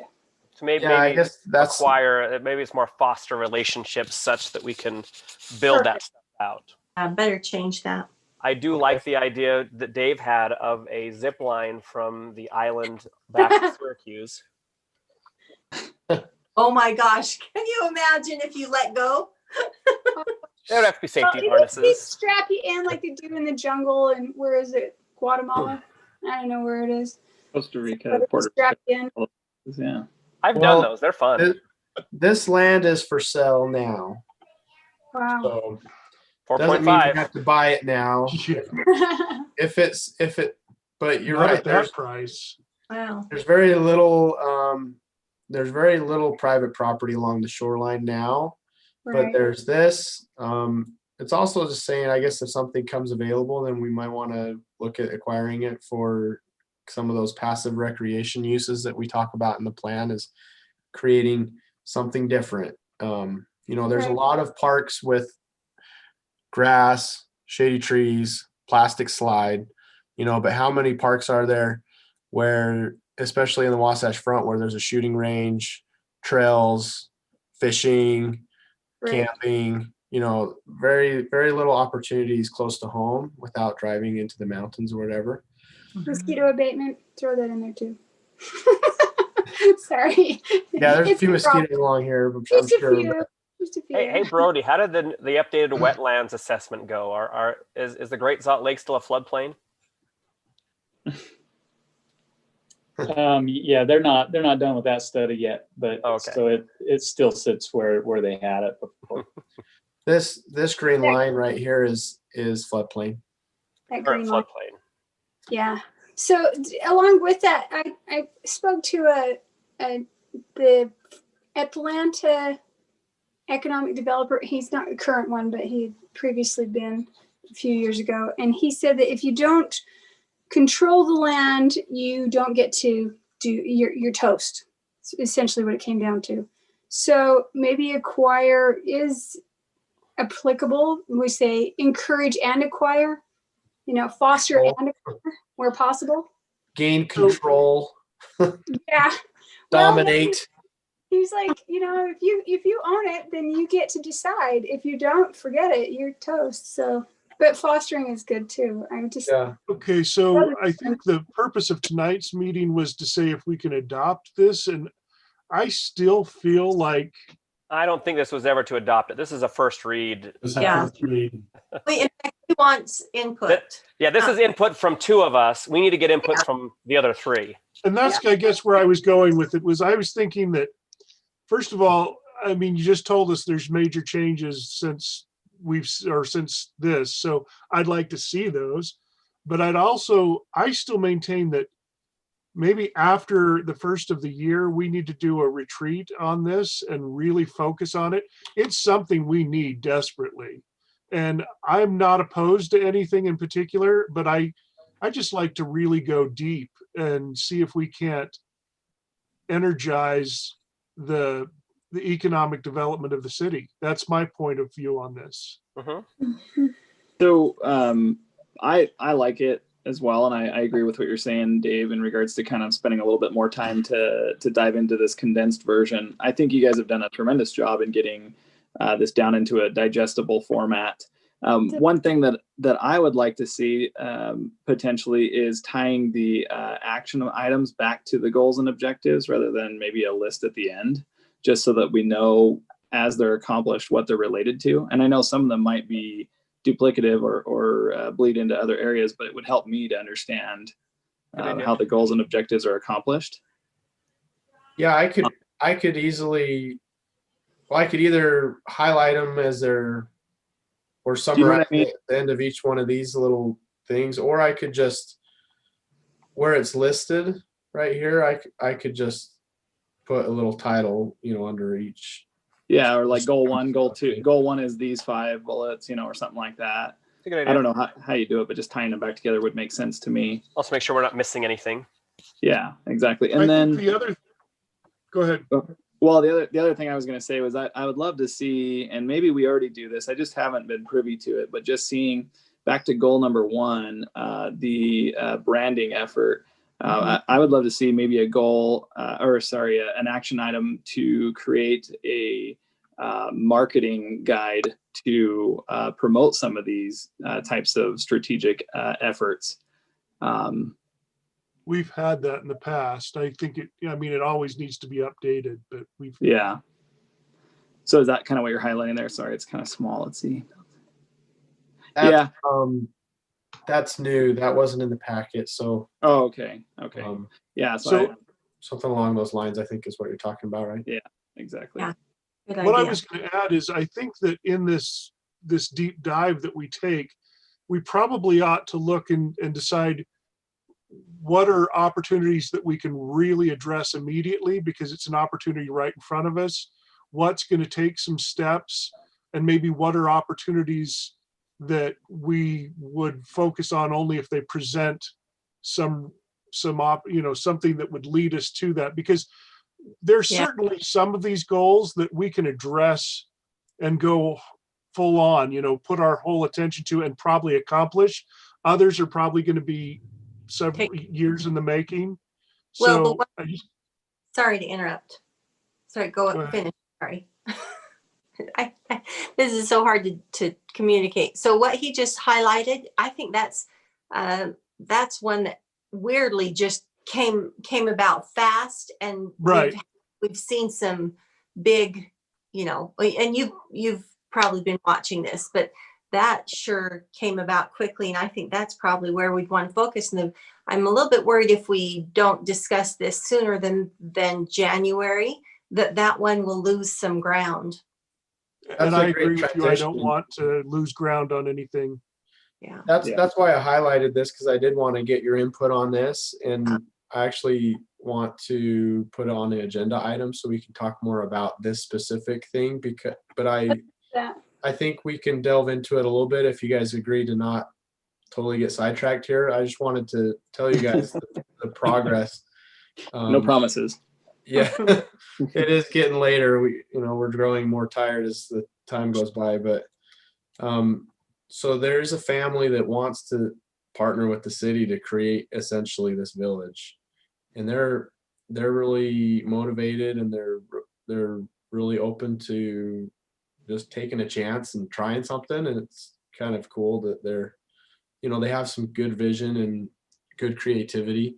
They raise mini steers or mini cows or something, I forget what they're called, and then goats and all kinds of stuff. And they bought this house here, and they want to serve Aggie ice cream and have a petting zoo and try to capture people on the way to Antelope Island and field trips and kind of create this, like we were saying. And We then need to do, along with that, we need to help them with things like the museum is doing with getting pamphlets out at Antelope Island so that when people are visiting out there, they know, hey, this is a place I can visit on the way out. You know, that's worked Yeah. really well at the museum. yeah, and you know, their timeline isn't exactly urgent. You know, they want to get going on this kind of, their first immediate item is to get going on maybe some like that, this creating this home, turning this home into a little bit of a store or whatever. But what is urgent is the expansion of Antelope is as you probably noticed, UDOT's been demolishing homes. Yeah. And there's an opportunity, if we want, there are some homes that are on the chopping block, and so I've sent some of the pictures of the homes that are set to be demolished, some of the historic, more charming ones, to their Boysen family or Thacker family, and you know, they're actually considering accepting some of these homes to be relocated to their property, you know, that would contribute towards this master plan that we're envisioning. But the problem is UDOT's not going to wait around past like January on these homes. And so No, I agree. if that's the case, and this is where we don't want to get into the weeds, we can't decide right now or budget or whatever, but if that's the case, these guys can't afford, but they're willing to accept the homes now. You know, so there's relocation costs and planning costs, and The nice part is UDOT's willing to kick into that. and UDOT is already paying to demolish the homes, and so they're like, hey, we'll contribute that Yeah, money. they can save that money by, They'd be willing to contribute actually moving some of these homes, which is refreshing. They'll pay the demolition cost into the move. And Yeah, did they that's cool. part of What's their the agenda on this?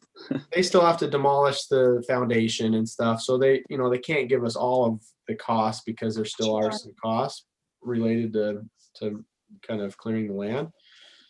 But that's the decision that, I think it's definitely a council decision of, and it's just kind of opportunity that came up now. If we want to invest some time and money and try to figure out if we can accommodate those homes, it'd be kind of cool because they're actually local Syracuse homes, and some of them are 1920s. I don't have all the figures on. And Noah, if I can Sure. interject, we're at the point now where I think if we can just kind of get a feeling from the council whether that's something they'd like to explore, we can get that on an agenda even in 2 weeks probably for either a decision or for further direction. So I just want to make sure we've noticed it properly so interested parties can tune in. So I would like to Okay. see it on an agenda item. I'm just going to chime in and say I welcome it as an agenda item, but in a situation like this where there's a lot of detail and the opportunity is urgent to act, I'm even willing to have a special meeting to deal with significant opportunities like this. We have a special meeting scheduled for the 17th of November. Okay, I'm just throwing it out there that I I agree. never want to not act on this type of thing. I want to always just make myself available, and if others are, to address it and really take the time. Yep. Cassie, Well, I pushed it as far as Paul would let me, so let's talk more about it. Cassie, let's talk more about this. Would you put this on as the discussion item for November, the 1st of November? Yep. Okay, thank you. And it's probably not fair for me to blame Paul as far as the law will allow. It's not Paul's fault. Legal Paul. Yeah. I have down, Mayor, really quick, the 10th is when we're having council. Is that correct? Are we doing Yes, one the week after as well? yes, but Planning Commission is not going to hold their meeting. We're going to have two back to back. Okay. We have to hold the canvas for the election on the 17th. Okay. We'll do Got it. And I want you to understand that we're not trying to cloud discussion here. That's not the intent. And I want to thank Jordan and Lisa for hours of work outside of the council meeting to bring what they have brought to you. It's been It's been a struggle. I think it's No, been amazing. no one needs a lot of credit too on this. Yeah. Yeah, I'm excited about what we've been discussing. So are there any specific things that you would like me to massage or change in preparation for another work session review, or No. how do you want to move forward? Foster and acquire land. Put on foster and acquire land where possible. I like the idea that maybe categorizing even some of the to-dos and immediates, and then 2022 and beyond or something, you know, or whatever, to kind of short-term and long-term. That's good. Noah, Okay. That's really good. Real quick, it also says multifaceted. It's faceted. I like the I like fauceted because we can turn on the spigots and Yeah, let them we need more water shares. It's all good. Make it rain, baby. water Where, running, where does it say fauceted? That's right at the top of your summary. like the first line or something. Yep. Started off on the right foot there. Yeah. And Noah, I put a comment on back to you about we need to define PEP, We're Yeah, talking about right here, right? Mhm. the first time, yeah. but not right there's not enough. Yeah. I don't know. I think people I think- gloss over those, and I- I think you need to put it in the text. Like, I think it needs Put to it be in there. the text. Put it right here too. Okay, that's And easy. do you have enough notes now that you can take this, the input that you've gotten from all, and send out before we put the packet together for the 10th, so they can peruse this maybe in a week, Sure. and have some time to chew on it before the 10th? Is this going to the 10th or the 17th? 10th. Okay. Sorry, maybe I missed that. The 17th is just canvassing, or is work No. session on the 17th too? It will be a special session because we have to accept the canvas. Okay. I thought the 17th discussion was just about the village concept, Yeah, was the note that I made. was it? Well, it could be both. I mean, I guess up to you guys, but it What, could be village discussion and economic development plan discussion. whatever we need. What if we work that out Couldn't- outside of this meeting?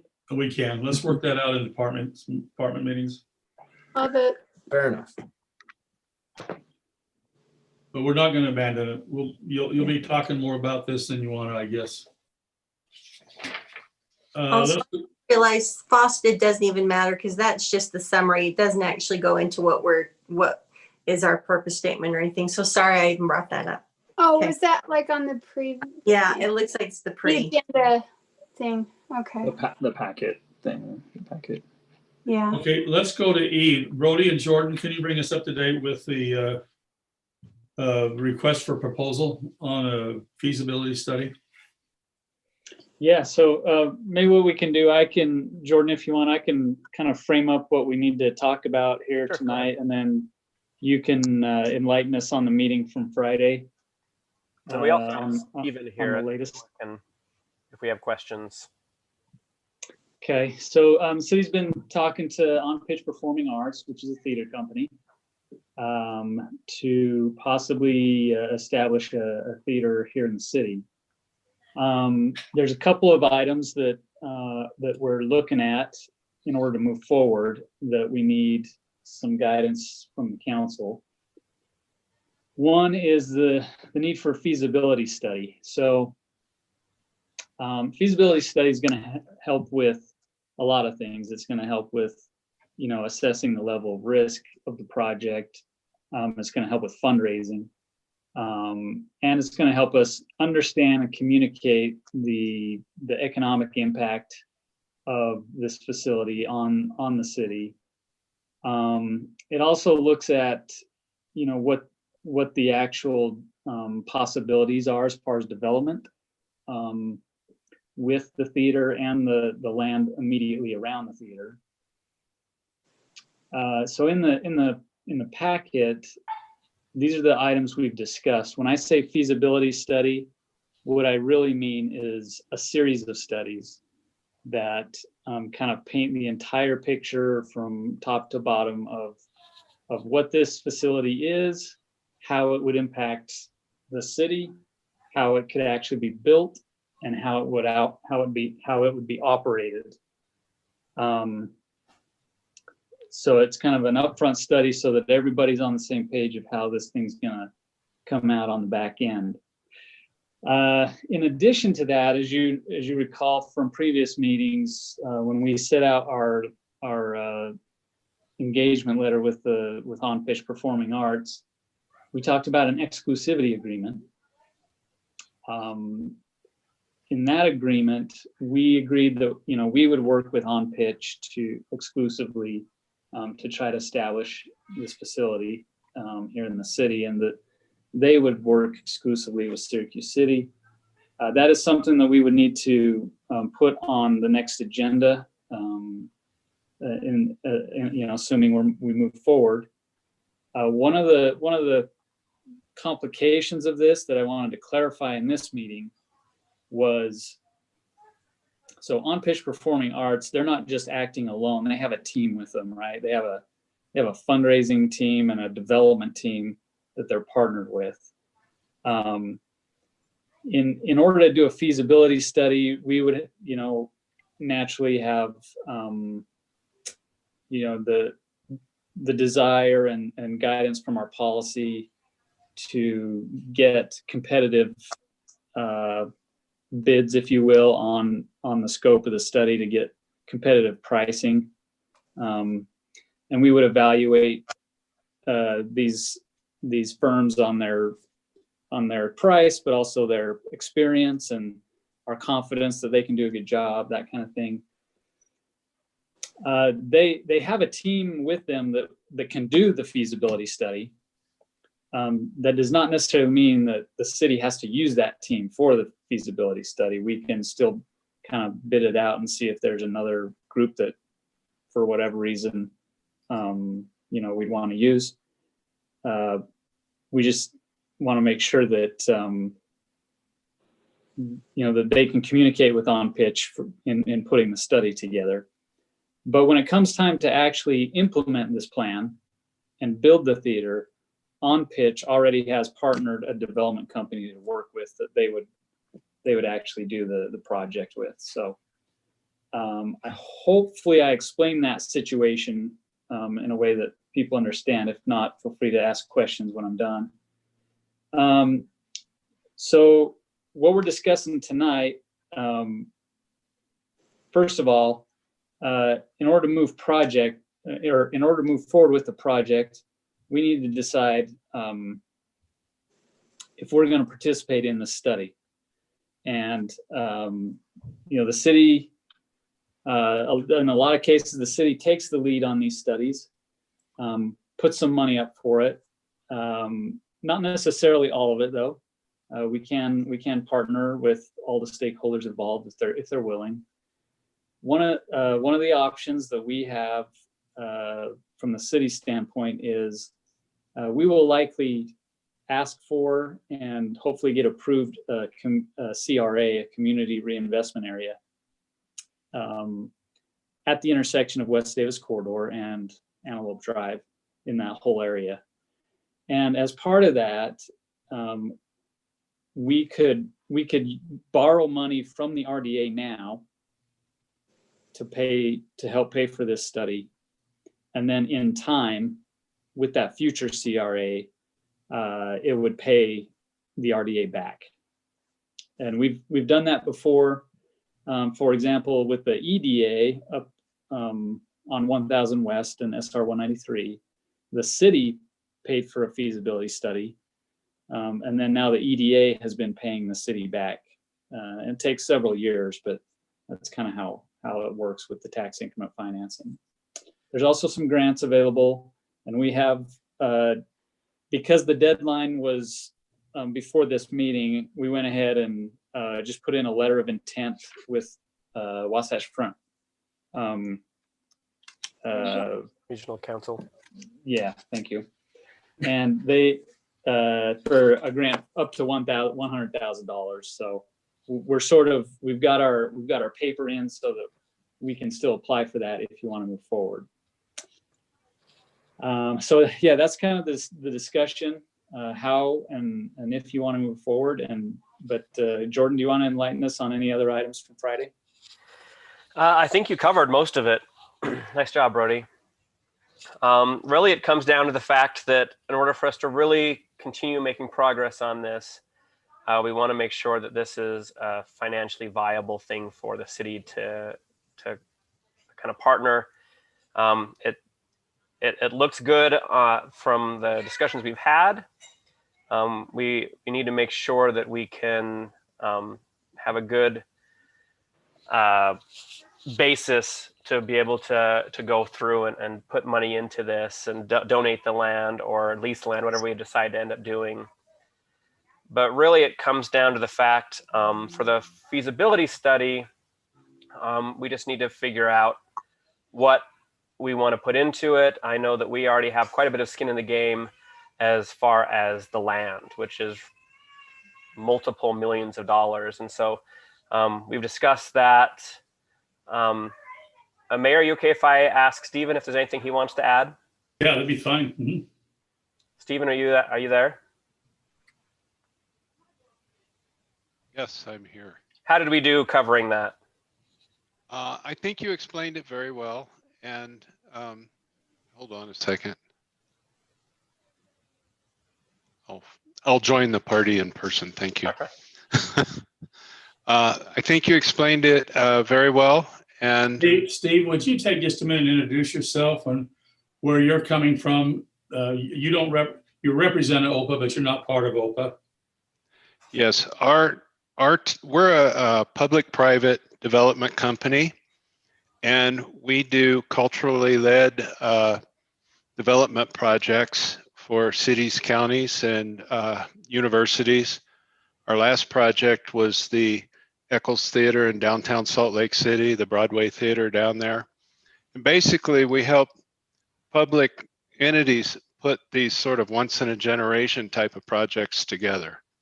And we teamed with OPA as we got to know them and learned that we thought they were a very valuable community resource, and we decided to help them find a location that made sense. And when we got to know the city of Syracuse and that particular site and its potential availability, we thought it was a great match to pursue a project like this.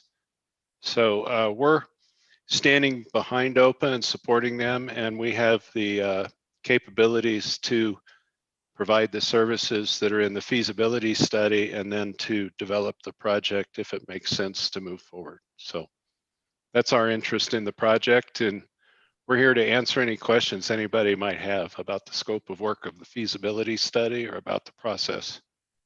Council, I'm going to open this to open discussion. If you have questions for any three of them.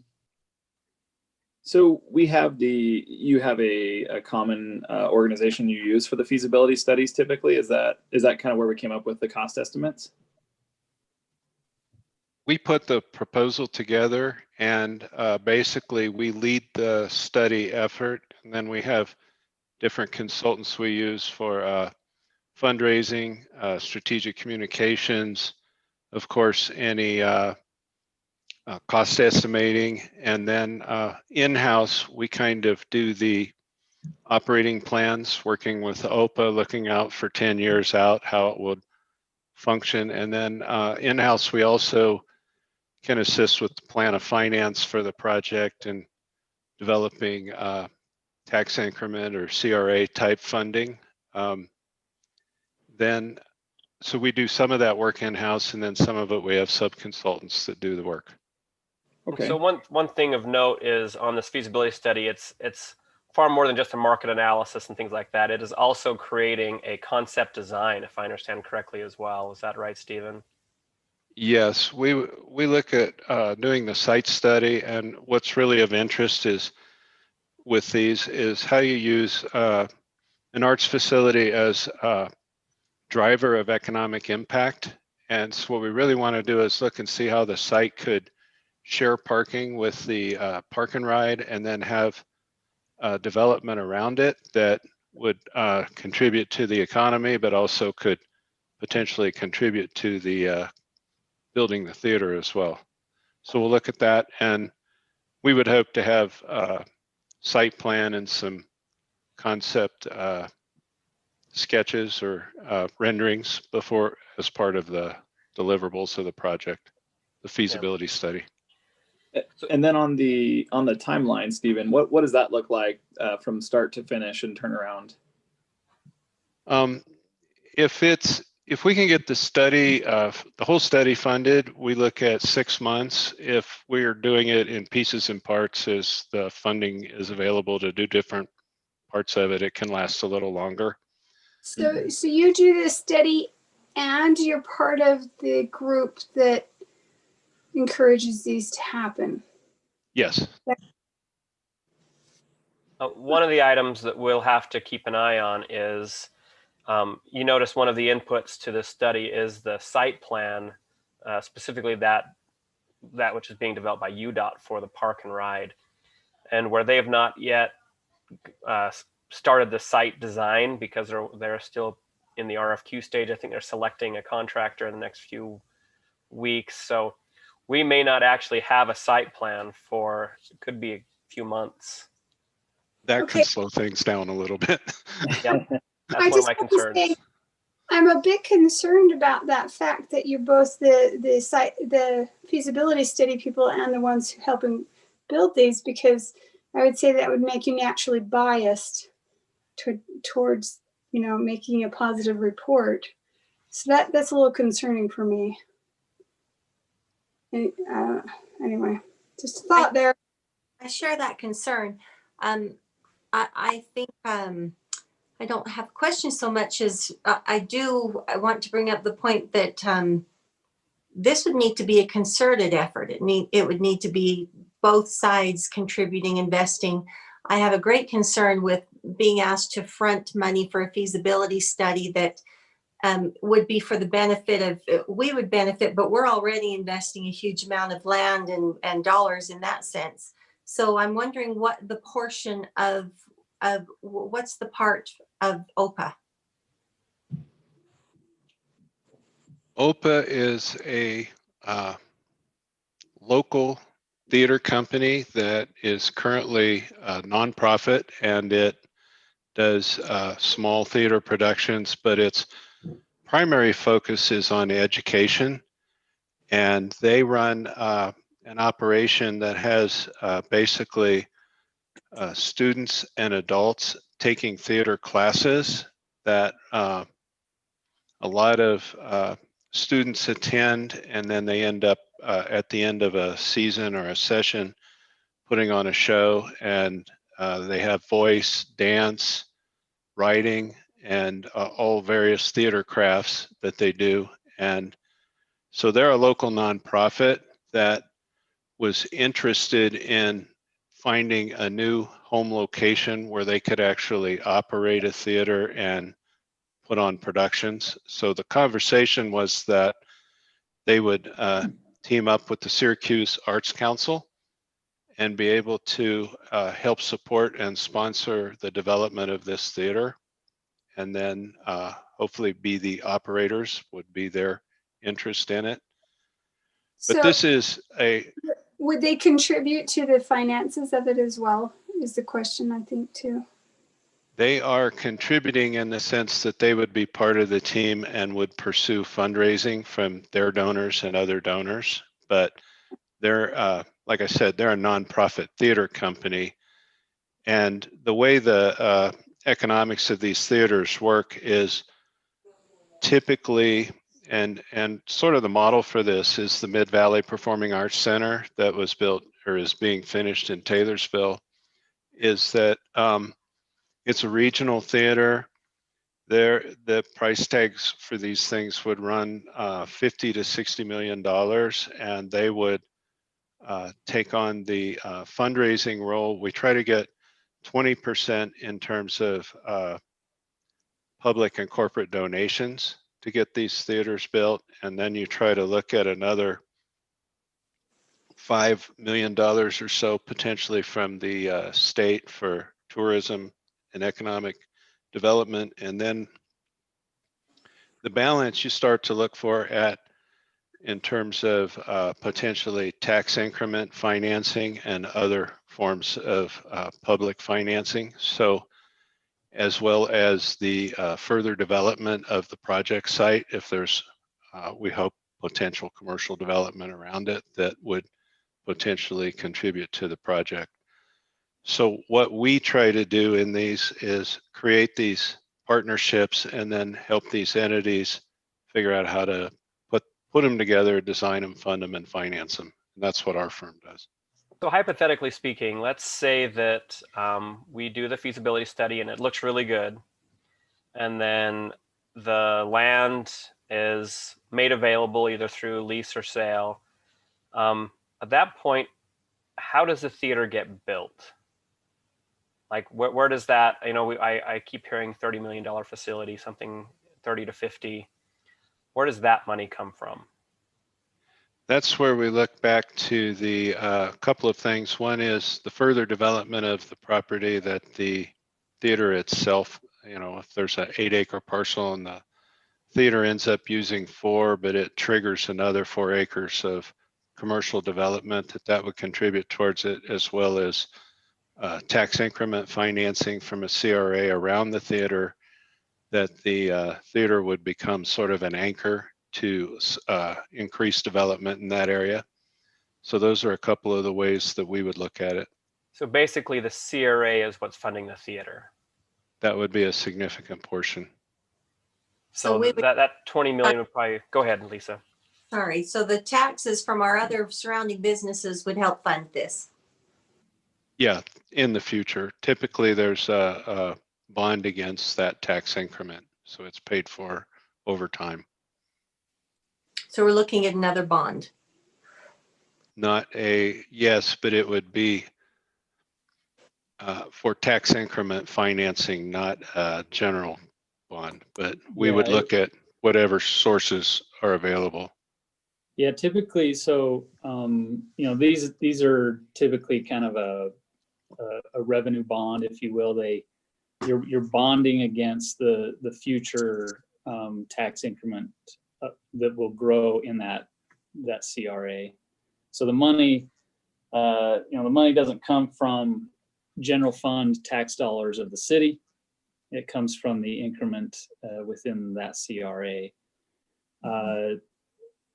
There are a lot of times the city, in similar types of financing, the city, in other examples, other cities, they have guaranteed the bond in order to get a lower interest rate. So the full faith and credit of the city is behind the bond, so that it's less risky, and so that you get a lower rate.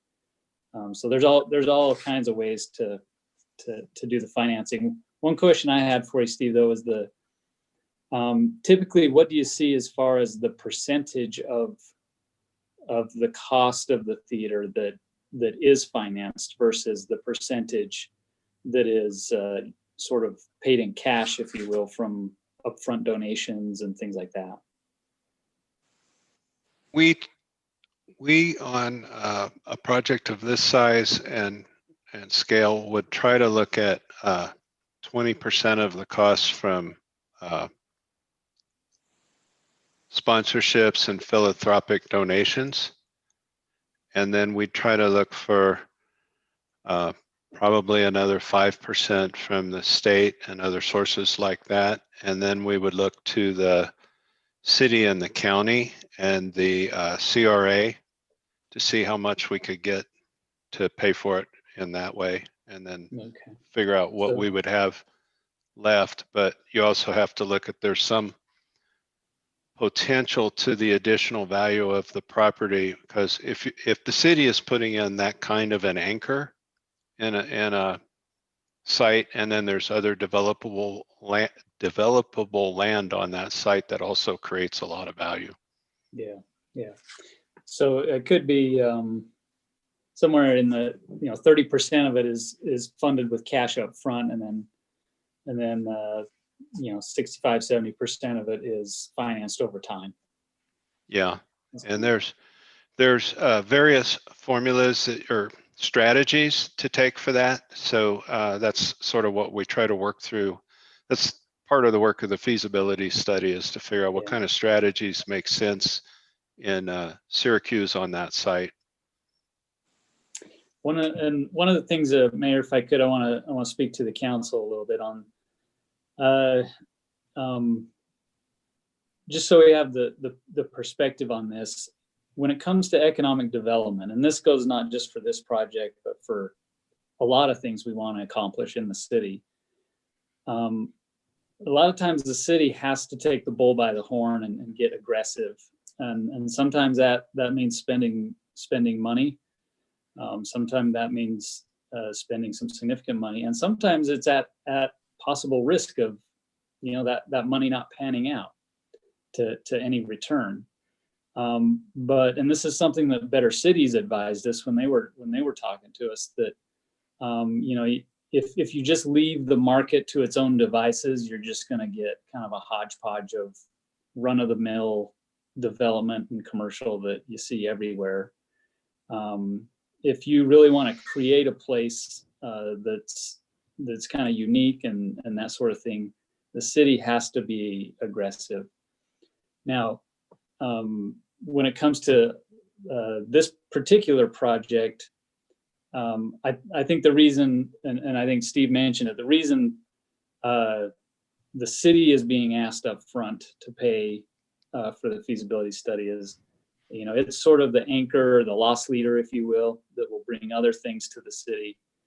And OPA is, they're not a retail commercial establishment. They're a small nonprofit theater. So it's not like they're a developer, that we typically deal with. And what our role is, we help put these kind of deals together, but we're not going, this theater would be a public amenity and would provide a public service, but would also create an anchor and economic development using a cultural facility as sort of that trigger for the development around it. And we think has a lot of potential in Syracuse, particularly on this site, to be a successful project. And we're interested in pursuing this as another project that we would like to pursue. Right now, the other project we're working on at the moment is a arts and cultural district for Park City. We're developing in downtown Park City. So these are just the kind of projects that we like to promote and work on, and that's sort of what our company does. And we think this has a lot of potential and is worth investigating. Could I get you, Dave, to weigh in on this? And then council, I would appreciate some marching orders to Brody and Jordan. One way or the other. Well, this project has changed a lot since I was first involved in it.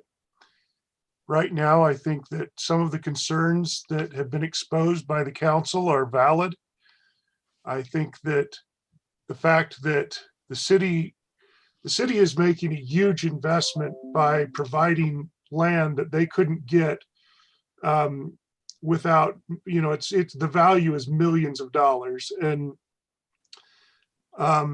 to ask the city to also put in for the study, I think shows that the only person that has skin in this game is the city. And because these studies could come back and say, well, thanks for all the money, but we just don't see how this is going to work out. And then all that we have is money that we spent. So in one of the earlier meetings, we talked about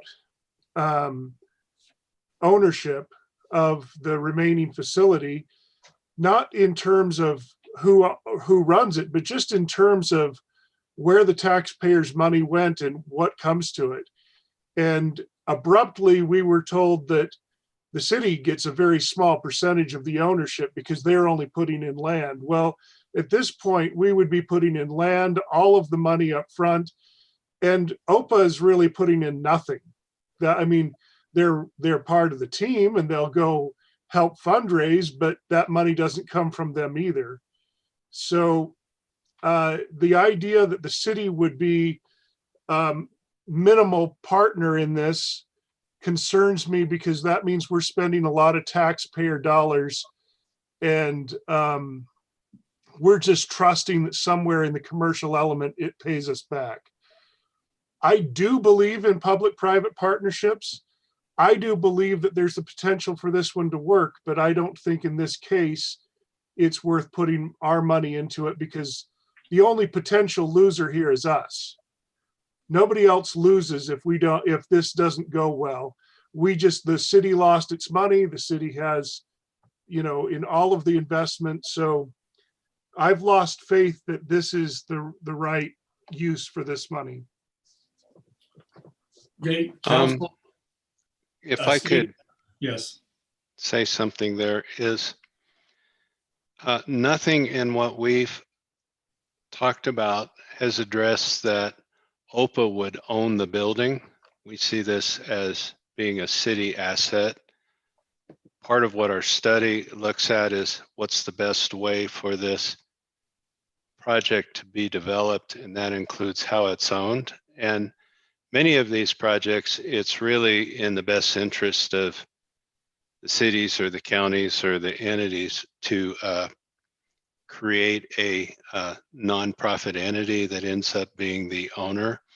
OPA is interested in that if they invest their time and effort into fundraising and putting the project together, that they could end up being the operator and run their arts education business in the facility in partnership with the Syracuse Arts Council, putting on shows. So our firm facilitates these. We don't own them. And the ownership, as far as we're concerned, is if the city's paying for it, it's a city entity. It's just how the ownership is structured is part of what we work out in our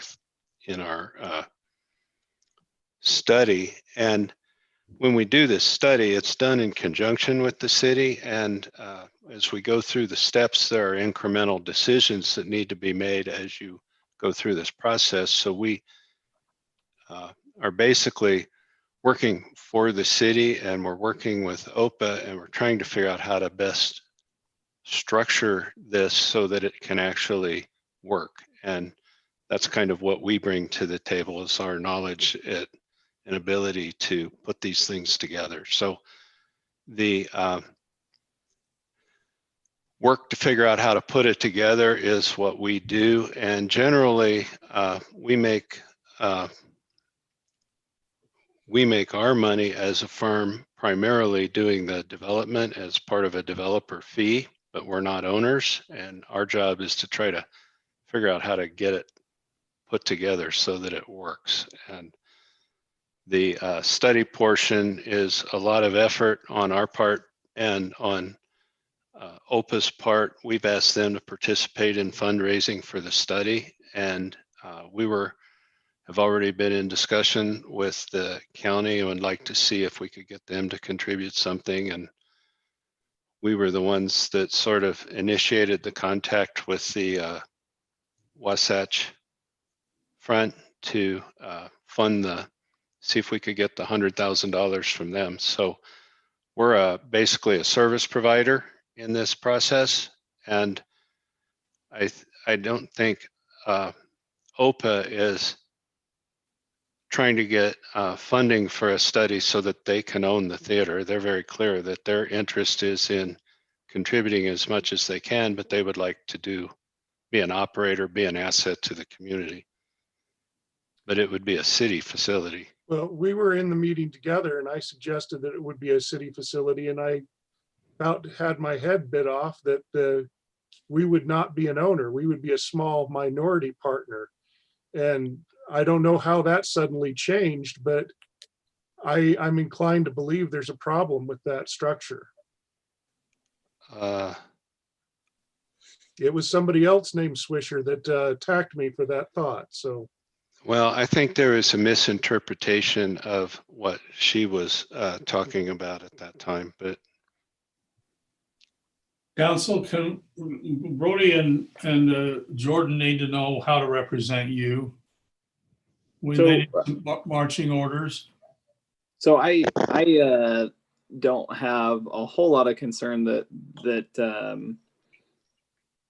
maybe improprieties would be taken on this behalf, because the developer, their interest is to have it built and to benefit from the actual success of the product. But I do share, some of those concerns that potentially there's conflict of interest if they're doing their own feasibility study.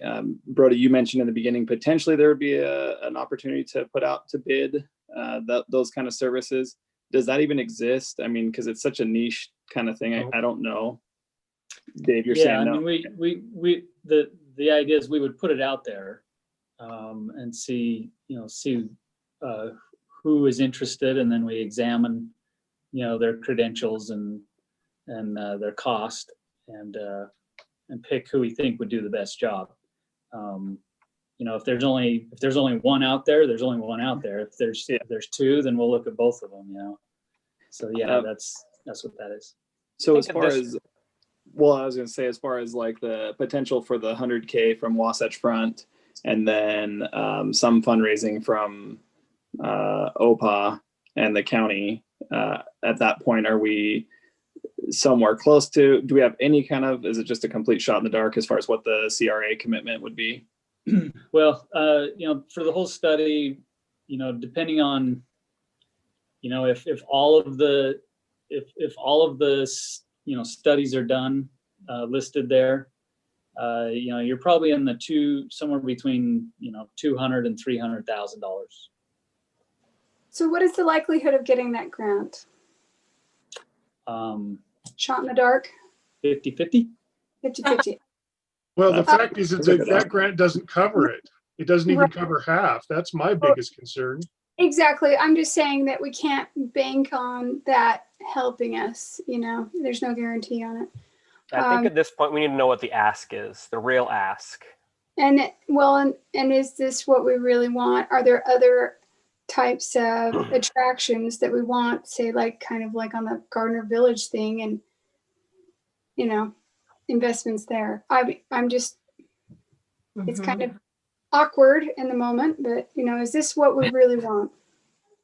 Well, I think originally when we first had this idea brought to us, it was with the understanding of, we're going forward with the understanding of your portion as a city would be the land, and we're going to do all the work to see if this is feasible. And if it comes to pass, great, what your portion is. And if it doesn't come to pass, nothing's lost. We still have that land.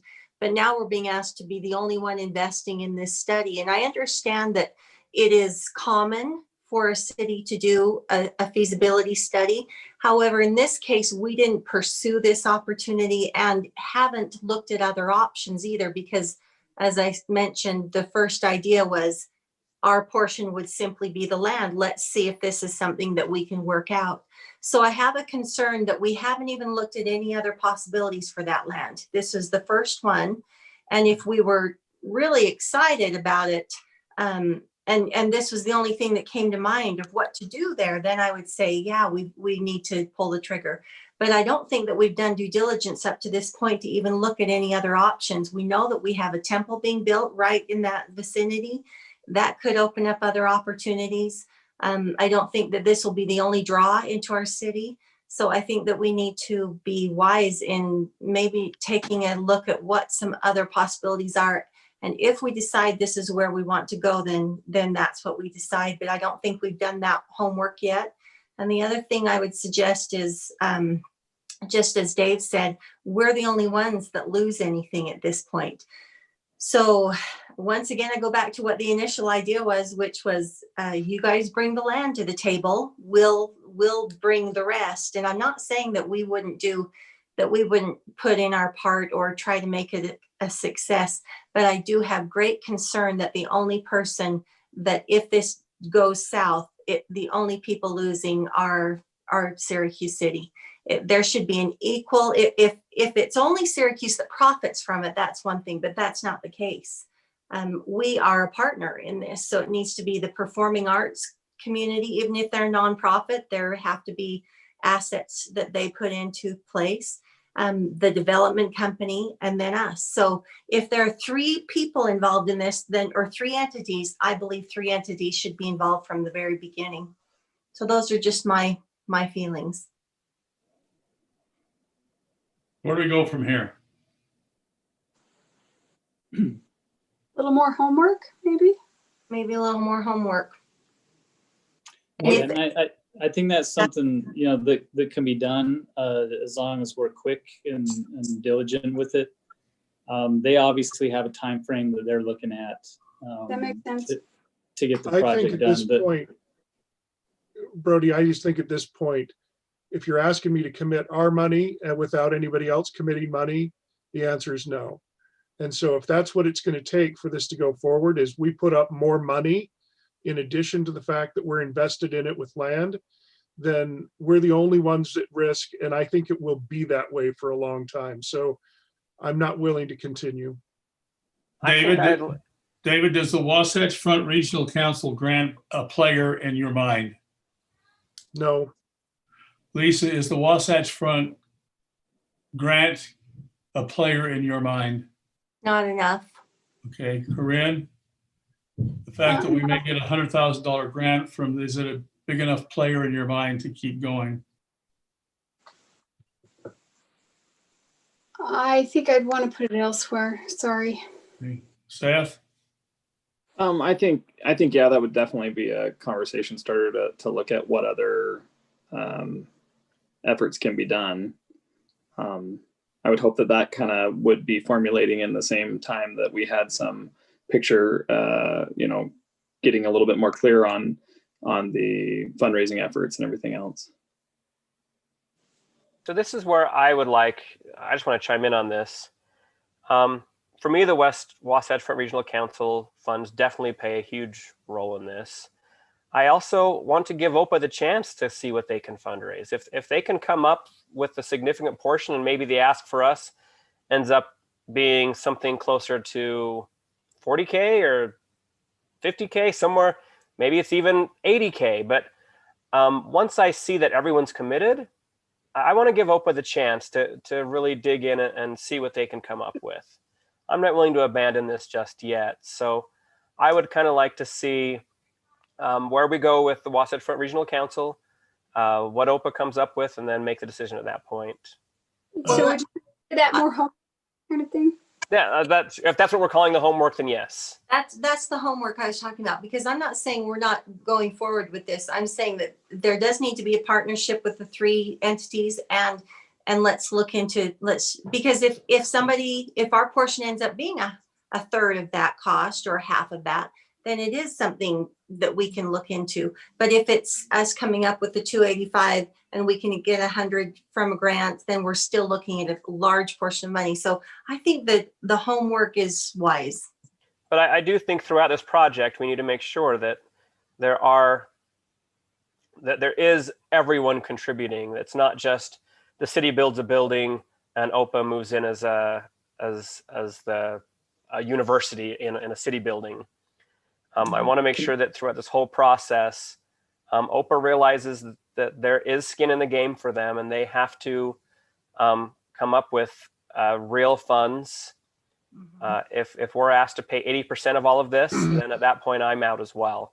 But if we are paying some subset along with 3 other parties, I would love to partner on this, but I do need to make sure that it is a partnership and not a United Nations where United States pays all of it, everybody else just comes to meetings. I think it needs to be clear too, though, what we gain out of this and what our involvement is, because right now it just looks like we're the money and somebody else is going to the benefactor dictate what we can do with that money. And I'm not down for that. I mean, I'm not even sure at this point that it would benefit the Arts Council, because I'm not sure if they'd be given a full participation.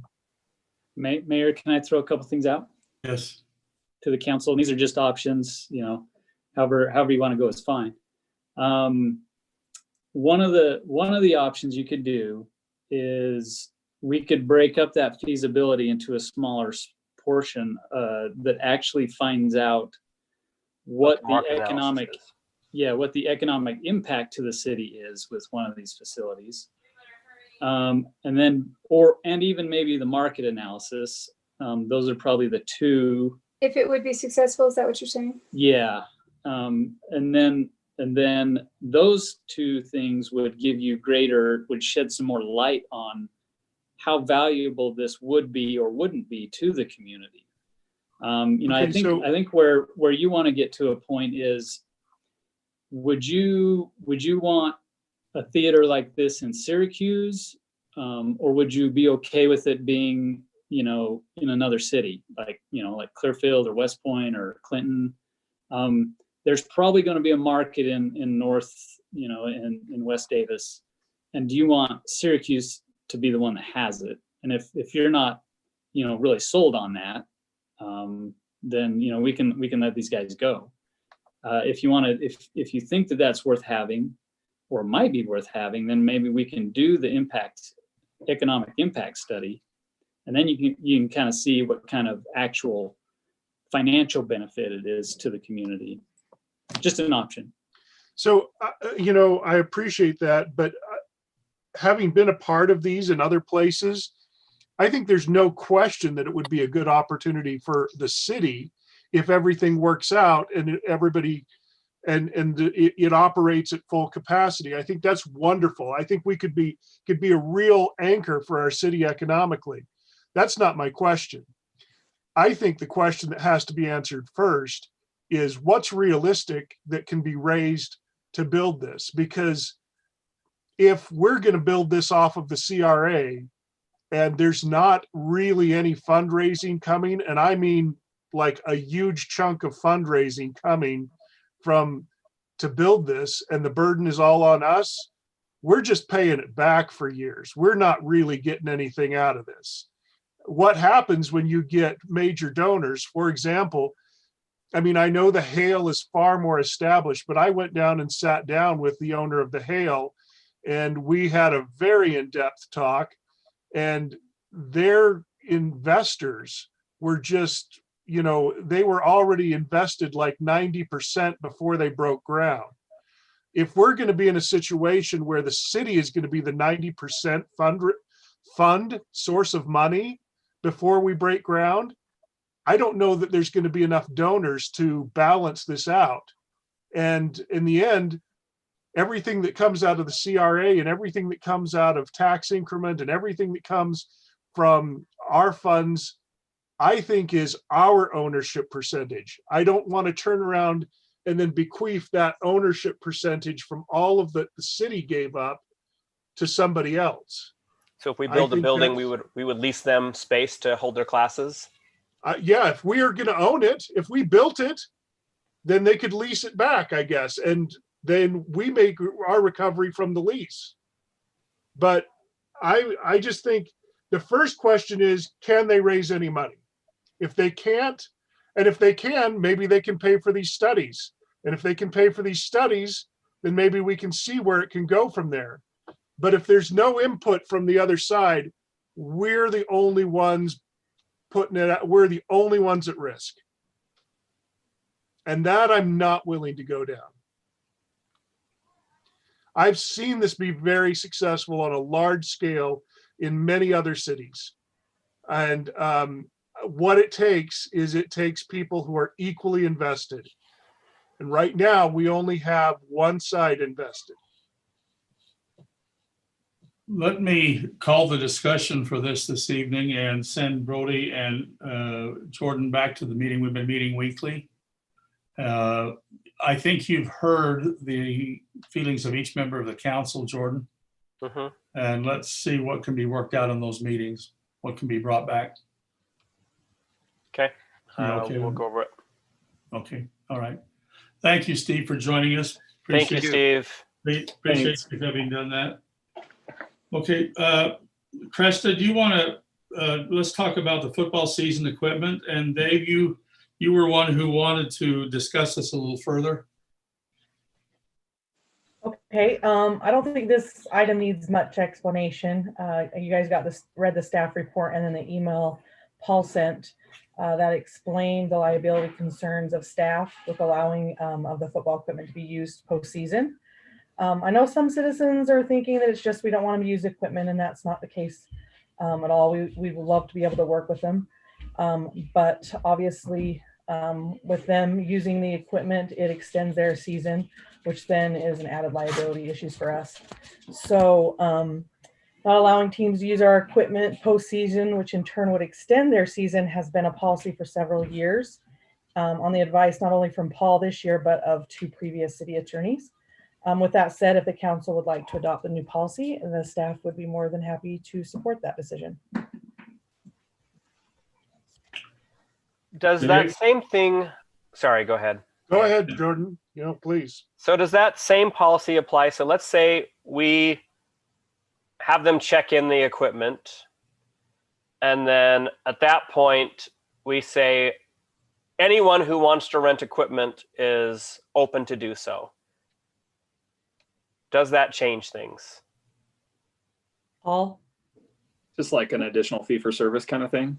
Yeah, it's just like, hey, if we have all this equipment sitting on a shelf, if someone wants to use it for a few months, they're welcome to it. But just realize they checked it back in, and now this is an open checkout process that applies to anyone. Well, one thing that they're discussing though too is using the uniform with Syracuse City on it too. So we can't stop them from doing that. I mean, I guess we could do a cease and desist order, but I don't think we want to go down that path. After that season, right? So I actually see them using the uniform as a positive. The liability is the question. And Right. I mean, because I'm proud to have our kids represent us. That's not the issue. I understand that if that's the issue that makes us liable, that's a big problem. Do we allow them to rent all sorts of things then? Is that the question? And You know what I that's part of where I was going is if we rent this, what else do we have to rent? And not to say that's the end of the world. If we have to open up rentals, I mean, we rent rackets to people right now. No, we Or- just or- let them, we just have them and we let them use them. Oh, for pickleball? Yeah, I mean, we have had people that's asked if they could rent our trailers, our popcorn machine, our cotton candy machine, our exercise equipment, and we've just always We said been no. told to say no. Mhm. Yeah, I think it can walk away too easily, be hard to account yeah, for. I am a little worried because we already have been talking in council about how often we have to recertify helmets or, does this shorten the lifespan? Does it increase the cost of having the program?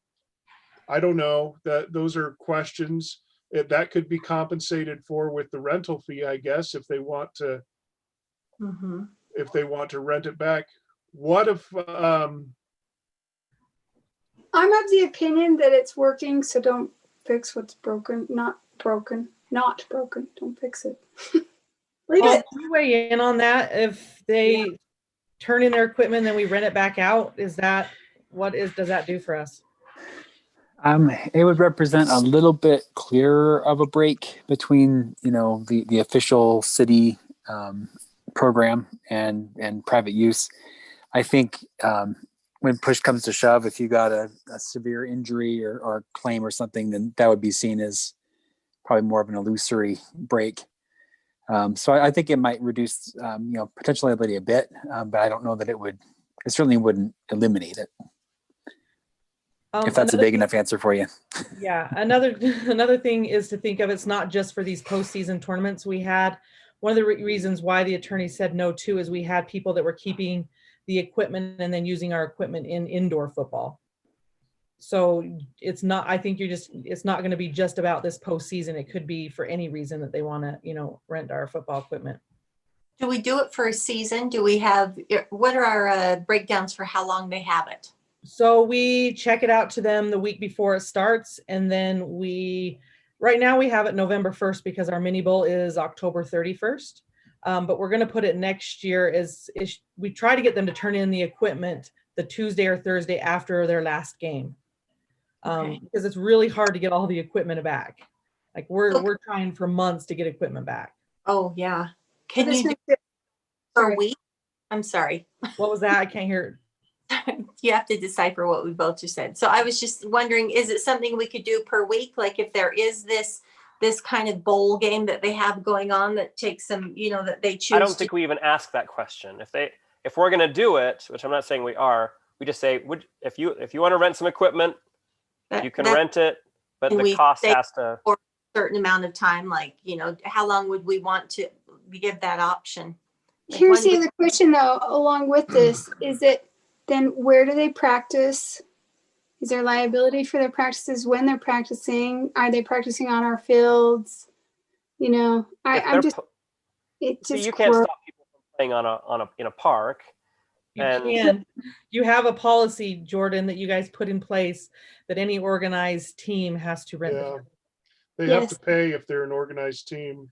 So if there are teams, they don't have to pay. So if you guys are extending We already the have. activity and taking that on, they wouldn't have to. But like But we then stopped you're- renting our fields November 1st. So Do we have them a lot of little keep things the that are- fields longer? Do you know what I mean? There's I mean, a that's lot. what we Just looked like at, if it's that's what you bigger guys and want to bigger. do, and just say, let them do it. But we do Krista, have, is there an alternative? Is there some, not an agency, but some for-profit company like runs tuxedos that rents football equipment? What is the recourse? What other recourse do our teams have if they are successful? I know that in years past, Ogden used, because they gave up their football program, that they were renting their stuff out, but this year they wouldn't rent it out. I know that the Simi who has been looking, he's tried to rent it from every single. He's my neighbor. Yeah, every single Davis County program, and they won't allow it. We're not the only city that won't allow equipment to go out afterwards. What they did this time is they put out a thing on Facebook and had people that have their own equipment, because there's a lot of people that purchase their own equipment, don't rent from us. And my understanding is I think they have enough for this year, but I'm not positive. So let me throw out this question, and this is just curiosity. I'm not trying to steer us definitely down this path, but what if kids had the option to buy their equipment at the end of the season or buy it even at the beginning of the season? It doesn't seem practical, but what if they had the option to buy it at the end of the season and then we end up replacing it? If kids wanted to buy their equipment, they would just go out and buy their equipment, because they Okay. can get things sized and everything perfectly for them. We do have people in our program that they don't want to wear our helmets, so they go and buy their own helmet, but use our football pants and pads and things like that. Do you have an idea of a breakdown of what that costs? That's With a all lot. the replacement and stuff, we charge about, to get it all back, because it depends on the size that you use, but Mhm. it's about $200 to $250 to a helmet Yeah. itself is $100. Wow. And your shoulder pads are anywhere from 30 to 50. It depends on what the size of them is. Pants are about $20. And what do we charge for rental? Well, the rental fee kind of goes along with the whole registration fee, which we charge $135. Okay. And And their jersey, which is But $40. that also has to include field prep and maintenance. And yeah. So Okay. that's another question along with field prep. If we maintain the fields longer, do we also provide lights because it's getting darker sooner? I don't think we want to go down that path. no. I'm just saying I don't want to. It's just like We Let me- won't have to mow like we normally do. We're getting out of the growing season, but we probably would have to do a little. But yeah, lights. In years past, when they used to go down to Las Vegas Bowl before we got an actual city attorney, they would ask to use the lights to practice because it does get dark early. One of the concerns I have is, let's say that we decide to rent equipment back. They have to turn it in and we can rent it back to them if they want to do postseason.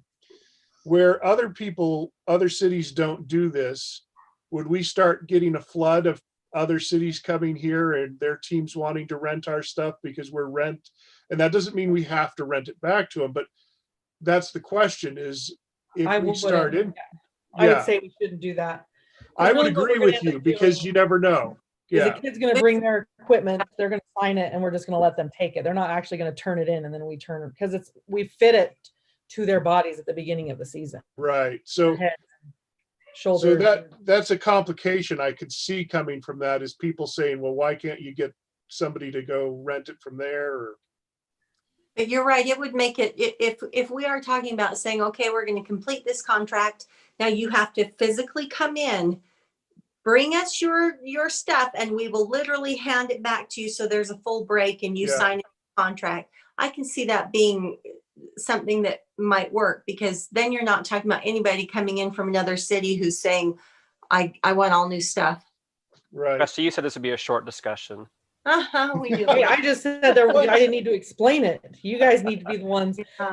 The difficulty here, Because he's the one who's gonna have to deal with the liability issues. clearly the difficulty that I want to express to the citizens who may be listening is that we want our kids to play, but we have to be respectful of what the impact is to the citizens of the city as far as liability goes, and what that means and how we govern.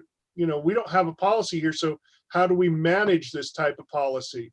It'd be great if we just said, hey, kids want to keep playing, leave the stuff with them, but there's an expense to that, because what if we don't get equipment back? What if it lasts the season, but it doesn't last the tournaments, and we have to replace it because we start playing with it longer? Council, let me do a round robin. Corinne, change the policy or stay with policy? Stay with policy. Lisa? I don't know. I'm sorry. I wish I had more clarity in my mind, but I can see the value of defending and keeping our city, careful. But I also see that we want to provide some opportunity for them, and I don't see that they have another option. Go to someone else. David, you're next. Well, I hate to say it, but I'm really split just like Lisa is, because I want the kids to have the opportunity, but I also see preserving our liability, because what if we do have a lawsuit, and what if they do come after the city? That's a potential that's so much more negative financially to our city, and that could end all kids programs, So I see that as a risk with any of our kids to have a programs. chance. Yeah. Jordan? So I see Dave's idea right there is actually a risk to any of our programs. Anytime the kids suit up in a Syracuse jersey, we take on that risk. And that's a risk we've historically accepted because we see this as a huge value for the city. I actually think that if we do this right, where there is a clear break and we say this is available to Syracuse residents only and have all those stipulations, I think there's room for this. I think I would be in favor of modifying. Can I ask the follow-up there is, do we let kids from non-Syracuse kids play in our program? In football, not normally. This year we have some from Clearfield that are Because playing in Clearfield's our. ending their program, so Clearfield's ending their program. The WFFL hasn't come up where those kids are going to go yet. Unfortunately, they wouldn't be able to do this. Okay, Seth? Yeah, so I don't favor changing the policy, and I think Paul gave us wise counsel in regards to other cities maybe don't have that policy in place because they're just not there yet, or they haven't had a reason to change the policy. But I mean, if there was some solution that was presented, I would obviously be willing to listen to a solution that might provide a much greater mitigation of that risk. But until then, I don't think it's worth the risk. Presta, can I ask a question of you? Sure. The team that's leaving this year, you think they've ironed out their problem? We'd have to reach out. I do know that they were putting on Facebook that they had almost all of the equipment. I'm not sure if they have it all. But They also I know started that a got GoFundMe. What was that, Seth? They also started a GoFundMe. Yeah, they did start a GoFundMe. I will say this is one other thing that I want to chime in with, is that when you say that they found equipment and then you tell me that you fit the equipment to the kid, having played football many years, I actually worry a little bit about kids using equipment that isn't fit very well, because they're more likely to get injured if their equipment doesn't fit well. Yeah, that's definitely a concern. And I haven't reached out. We could reach out and ask them, but I mean, I want our kids to be safe, and I do want our kids to have opportunity. Let's do this for this evening. Paul, are you listening? Can I talk to you a minute? Yeah, I'm here. Would you, could we continue this discussion, not make a policy change right now? If they've solved their problem for this year, and on their own efforts, kudos to them and let's applaud them. But what they have done is stimulated a conversation within the city. Could we look at a vehicle or some instrument that would decrease the liability of the city, but still allow youth to play in city program events? And then could we bring that back and discuss what those options might be? None of us are in a situation like you are to protect us from liability. Yeah, so you're thinking of essentially like put together like a parameters document that would say this is the kind of thing that could, we're not going to be able to eliminate risk, but as Jordan mentioned, every program that we have has an element of risk, and that's something that we take on as a city. We would just want to try and minimize that as much as possible, and if we're going to expand it, let's make sure we do it wisely and with forethought. So that's what we're doing. Is everybody okay with that if we take that approach today? That's wonderful. Yeah. All right, thank you. Let's talk about our strategic goals retreat. Brody, are you leading out on this one? Yeah.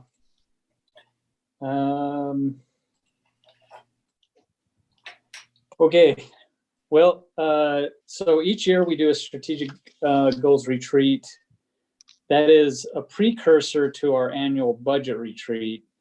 The focus of the strategic goals retreat is to look at the really high level vision of where we're headed as a city, what we want to accomplish in sort of the medium to long range horizon, and kind of take a step back. We spend almost every meeting, every council meeting, in the minutia of policy and approvals and operations type things. This is actually a chance to kind of take a step back and look at where we're headed at a higher level. So it's been a couple years. It will be 3 years soon that we've actually adopted the mission and vision statements for the city.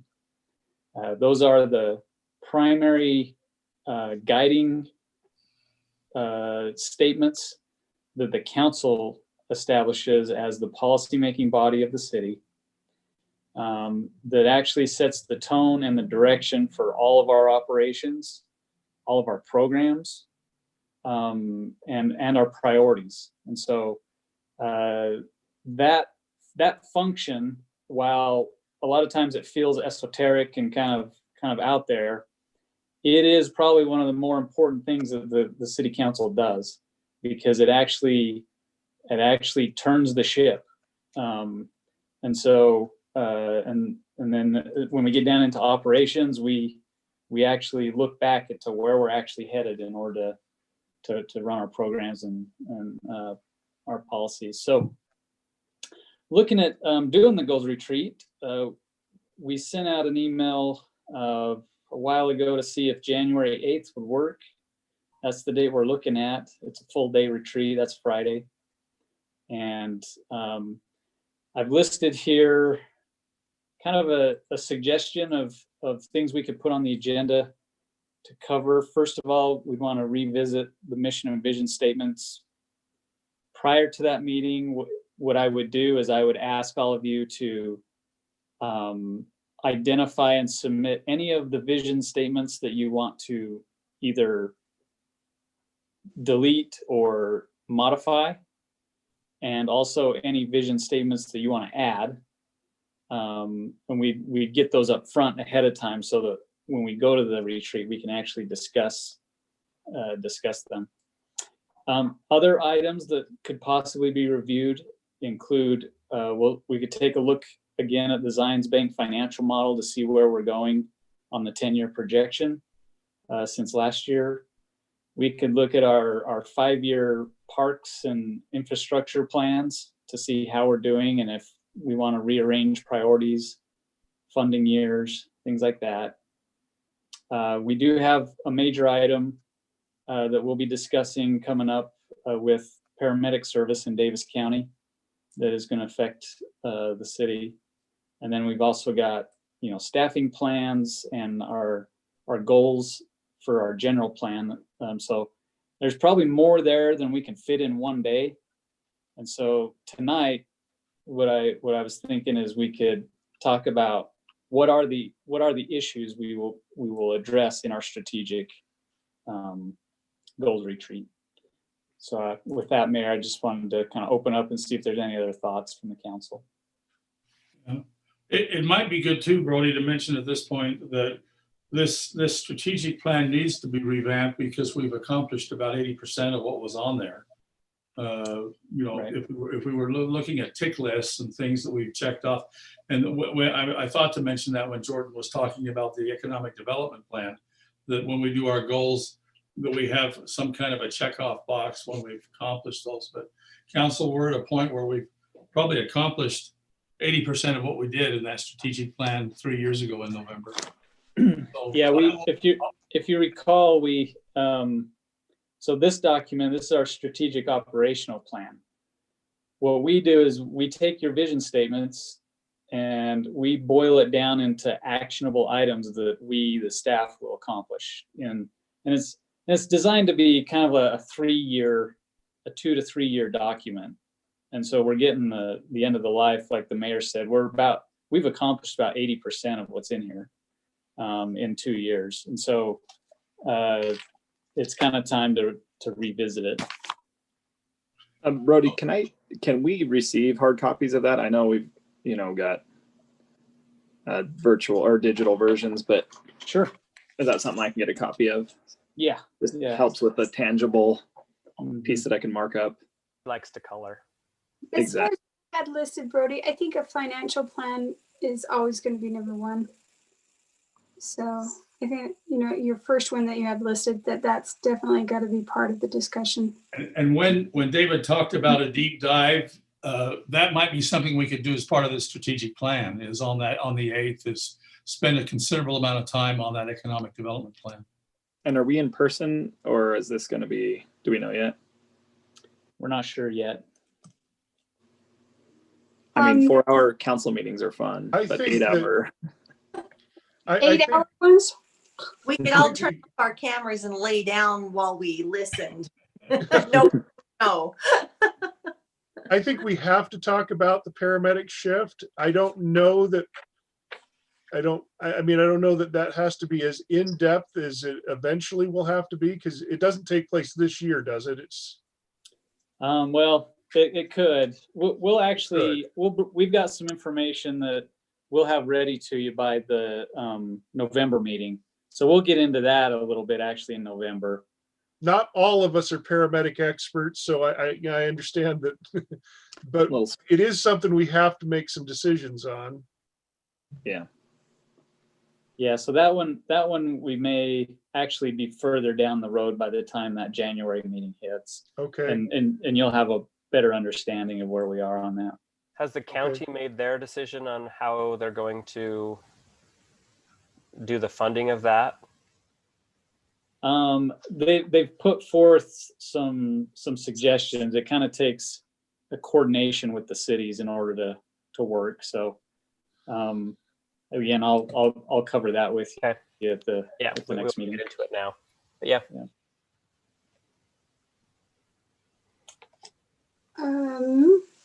Can you? Yeah, thanks, Brody. It helps us see that.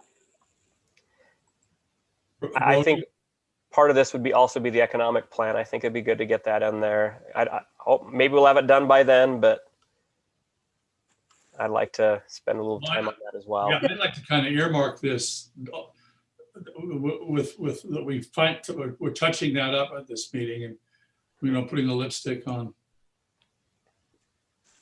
I wonder if by that time too, we'll know what the outcome of the referendum is on our bond with the regional park. I think we'll have a lot of questions, what now on both sides of that issue, if it passes and if it doesn't. Right. We I will, agree. we will need to know what's the next step, and maybe we can discuss a little bit of that prior to that, but it might be a good time, that might be a good discussion item, Brody, for that meeting. Okay. Is that kind of where you're going at with the review of the park planning, or is that something else? Well, that would certainly factor into all of the other plans in parks, you know, so yeah, we get. Okay. I also think that by January, I sure hope that we might know where COVID's going. I mean, because that would have staffing plans as well. So The way it sounds, we might be lucky to know who the president is by January. I sure hope. True. And I shared this with Brody at COG on Wednesday night. One of the things that FEMA is going to require of us, if we're going to ever receive any kind of FEMA funding post-emergency, is that they want us to redraft our emergency preparedness plan. And we do have a plan, but I know Paul and Brody are working on that. They're already revising it. But it might be good to get a report on that, Brody, and where we are with that. Because I think that's due. I gave you a timeline. I think that's due in April. You see that? Yeah, so and that's that's the hazard mitigation plan, I think, from Davis County, and that's we'll be a part of that. But what I think that is they actually do a plan for the county, and we participate in it, and then we adopt that plan. Oh, that's nice. Yeah, they're looking by July, it looks like. Well, they wanted to add two things to it. Epidemics as a hazard, terrorist activity as a hazard. Yeah. Don't go. Not looking forward to that one. Yucky topics. Okay, anything else?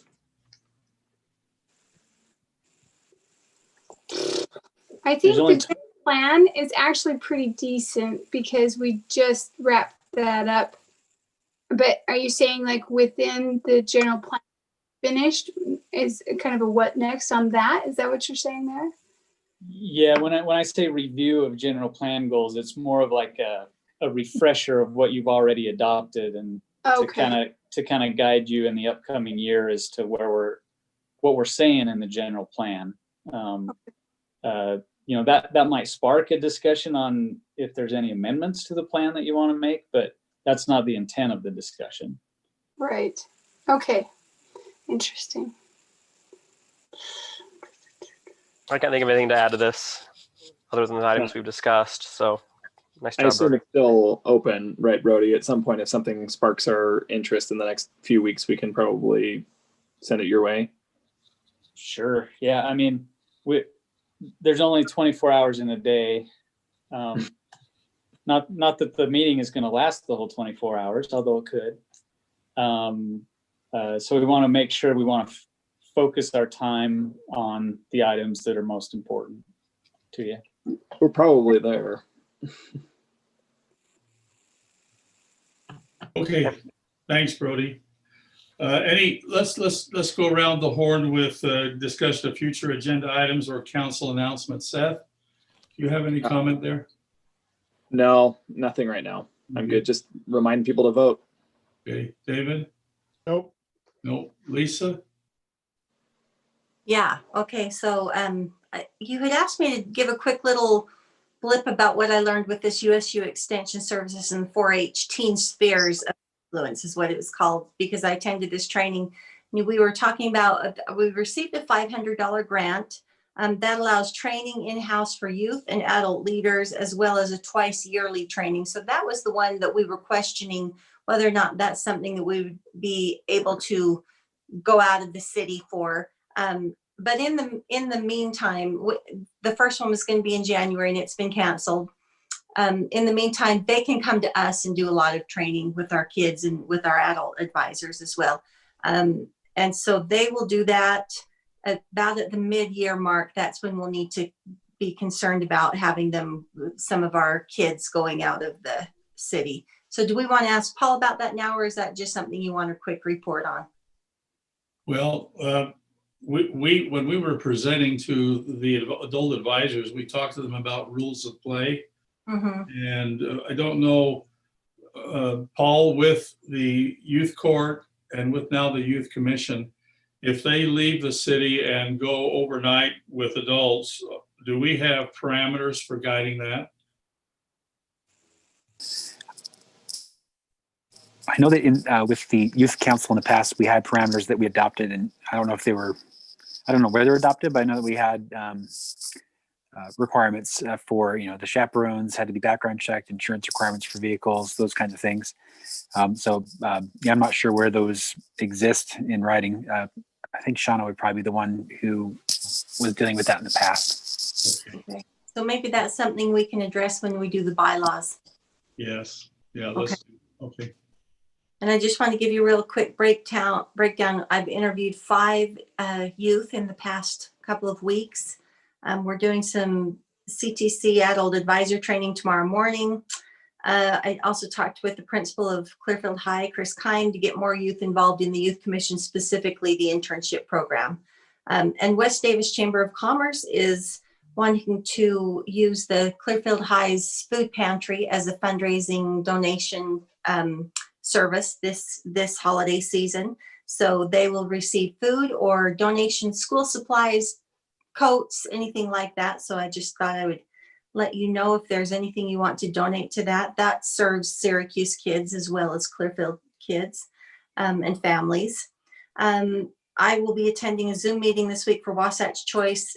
It's regarding transportation and new state housing requirements. I know everybody's invited to that, but I just want to let you know I'll be attending that virtual meeting. And you're all invited. If you don't have the link, let me know. Yeah, that'll be Thursday. I've also been having board meetings with the CTC, and we've rearranged how the board members are going to be dispersed so that we have more involvement. Let me see. Thank you for the wonderful pumpkin walk, Cresta. That was beautiful. It was freezing cold. And thank you to all of the Parks and Rec staff who put that on. It really was wonderful. And I know it stressed her out wondering if we could even do it this year. So it was really great. And that's, really quick for anybody who wants to know about election. You can vote early until October 30th. It has to be postmarked by November 2nd or dropped off in person by the 3rd. That's it. Thank you. Jordan? The Disaster Preparedness Committee has been met, and they are in the process of putting together a plan. They're looking at the possibility of putting a ham radio antenna / repeater either on our water tower or somewhere in the city. They want to try and put that up so they can have the ability to expand the reach of the operators here in Syracuse. That will be a good thing if we can figure out a way to put that together. I know that's something that CERT's been working towards as well, and so that there's a good effort where they could be compatible in that. I think he just froze. He just froze. It must Still be working. There he is. It must be cold. Sorry about that. I bumped the cable. I also, where did you leave off? You heard about the antenna and CERT and everything like that, right? Yeah. Okay. They're also working to make sure that there are preparedness articles and different things in each of our Syracuse magazines. So kind of keep an eye out for that. The other item, the only other thing I have to report is, and I've been talking with Cresta about this. I received many people asking me about Founders Park. Syracuse Elementary really wants that parking lot back. I know they know it's not theirs, and they know that they use it at the city's leisure, the city's whatever you want to call it. but they would sure love to get that back. They said they're having a lot of near misses, and they're looking forward to the Founders Park being completed, at least the parking lot. So if we can open that prior to the park, they would be very much appreciative. That's all I have. Thank you, Jordan. Corinne? First of all, just thanks, Krista, for the pumpkin walk. It was awesome. And then also the pageant girls, our royalty, supported the police with the drug take back night. And Mayor Gailey sent me a picture of it. So, cause I wasn't there, unfortunately, but I was out of town. But I'm so glad that they're able to still represent Syracuse at some of our events that we are able to somehow miraculously pull off. So, and that one's a good one. So thank you, police, for doing that. And then also, Lisa, if you have any info I need on CTC, I missed the meeting yesterday because again, I was out of town. So The one yesterday, but I was there for the discussion about what we'd be talking about yesterday. So I missed the pre-meeting, or I was there for the pre-meeting, but not the other. I'll call Jess then. So that's all I've got. Okay, thank you. Krista, again, I'll thank you for the pumpkin walk. We were there, but I was incognito. I like to go and just be me. And with my little grandkids, it was fun to just be sneaky. But thank you for that opportunity. They like being sneaky. The only other thing I have is, just so you know, there's a new commander on base at Hillfield. I met her. She's from Houston, Texas. She's a Spitfire. And she's going to muster out here. She's got about 28 months, and then she'll be gone. And I'm going to try to push to get to know her a little better, because I think it might be to the advantage of the city to have better ties with Hillfield. So that's all I've got. Brody? Okay, did everybody update already? Okay. I wasn't sure we went around the horn all the way. So did you want me to talk about pandemic stuff? Yes. Okay. So we are in the high category. The governor, the state has changed their rating system on exposure rates. So we were in the moderate. Davis County was in the moderate category barely for the first week or so, and then moved up into the high. So masks are required in public buildings. Businesses are open. They're allowed to be open. I think the stance right now is we're going to push through this as best we can while continuing to function and operate, commerce and that sort of thing, while still trying to keep the exposure rates back. Public events and rec programs. Really quick on that, how is our hospital rate in Davis County doing? Do you know? It's specifically. It's actually doing okay. Good. Yeah, they're actually in pretty decent shape. If things continue to surge at the rate that they are going, that could be in jeopardy. In the next little while, because that always follows the surge in cases by a couple of weeks, the hospitalizations. So. Sure. So that's looking good. Brody, In the city, we're looking at around 70 active cases in Syracuse City. So right now, as far as city regulation, public events, and rec programs, we're still doing them with restrictions as far as like numbers and that sort of thing, and protocols in place. For example, junior jazz is going forward. We're gonna only limit 2 adults per player, so they have to be over 18, and so we're trying to limit the number of people in the building, first of all, as a way of preventing the spread, but still have the program.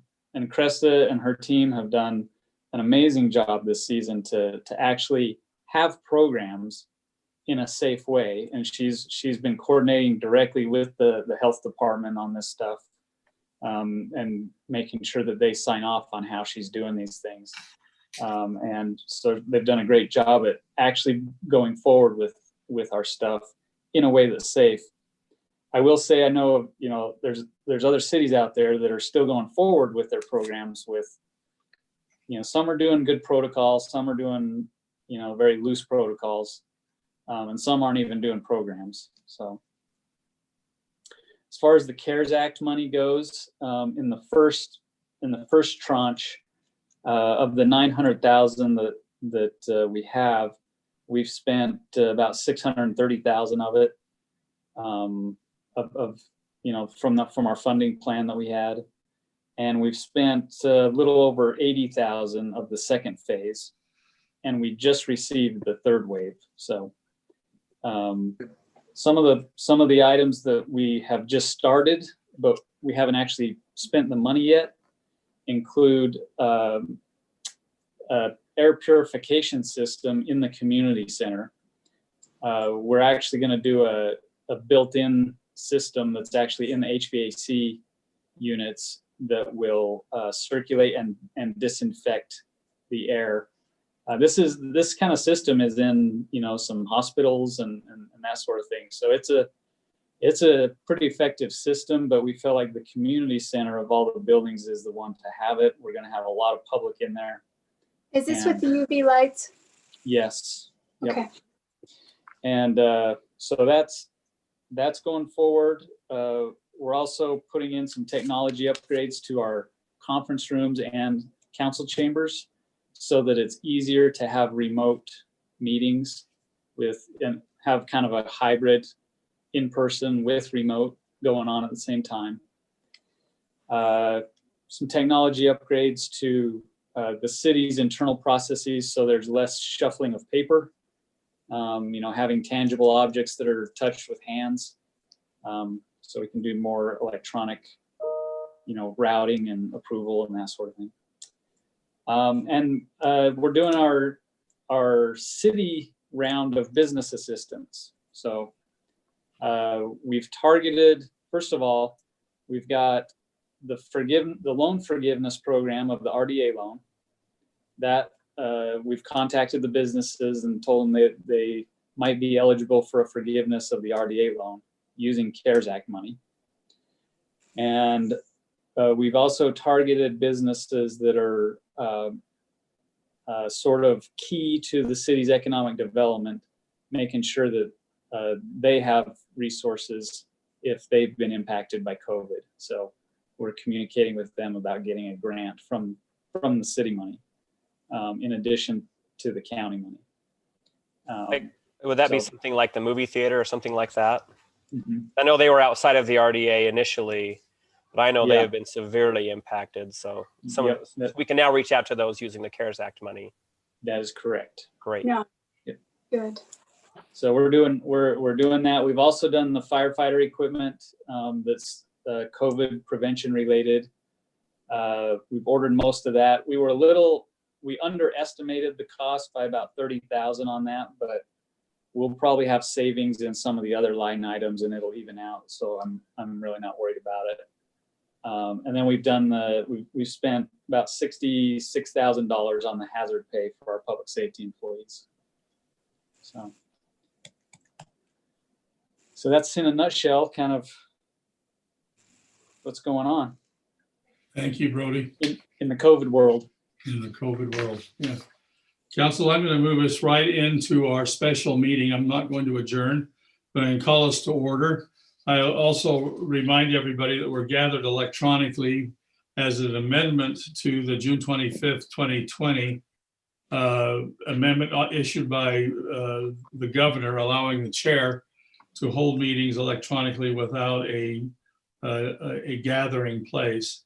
The agenda for this is available on the web.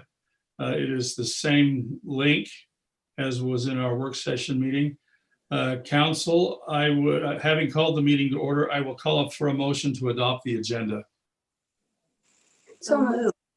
I have a first by Lisa and a second by Corinne. All in favor? Aye. Any opposed? Okay, Cassie, would you record that as having unanimous approval? Let's go to item 2, final plat approval. We discussed this in our work session. Noah, do you want to just refresh us? I Yes. think we remember. Do you remember? Yeah, I think we. I mean, it was just only did this. 3.5 hours ago, but I think we're good. What do you get? Are you good?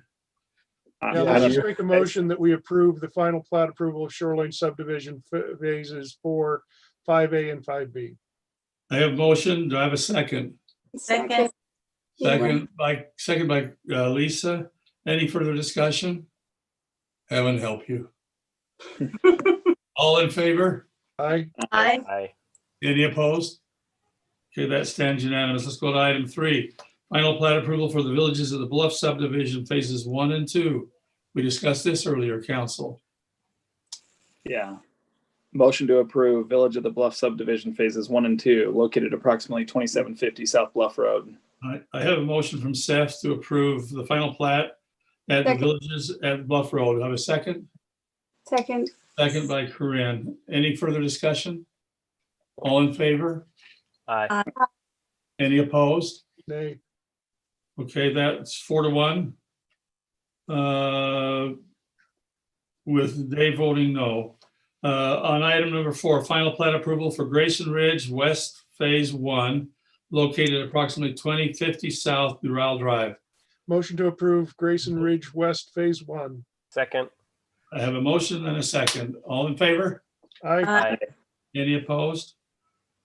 Cassie, would you record that as unanimous? And item number 5, proposed ordinance 2020-24, amending the Syracuse City zoning map related to property located at 2889 South, 3000 West from residential 1 to residential R3. So Mayor, I, Sorry. go ahead, Lisa. Okay, I move that we amend subsection of, I move that we approve ordinance 2020-26, amending, nope, sorry, wrong one. 24. 24. Next one. Syracuse zoning map related to property located at 2889 South, 3000 West, from R1 to R3. Okay, you have a second? Friendly amendment to add with the development agreement. Yes. Yeah, thank you. You accept that, Lisa? That friendly. Okay, do I have a second? Second. Second by Corinne. Any further discussion? All in favor? Aye. Aye. Any opposed? Nay. Okay, record that 4-1 with Dave voting no. And Mr. Mayor, Yes. I know we already voted on this and I'm going to slow things down.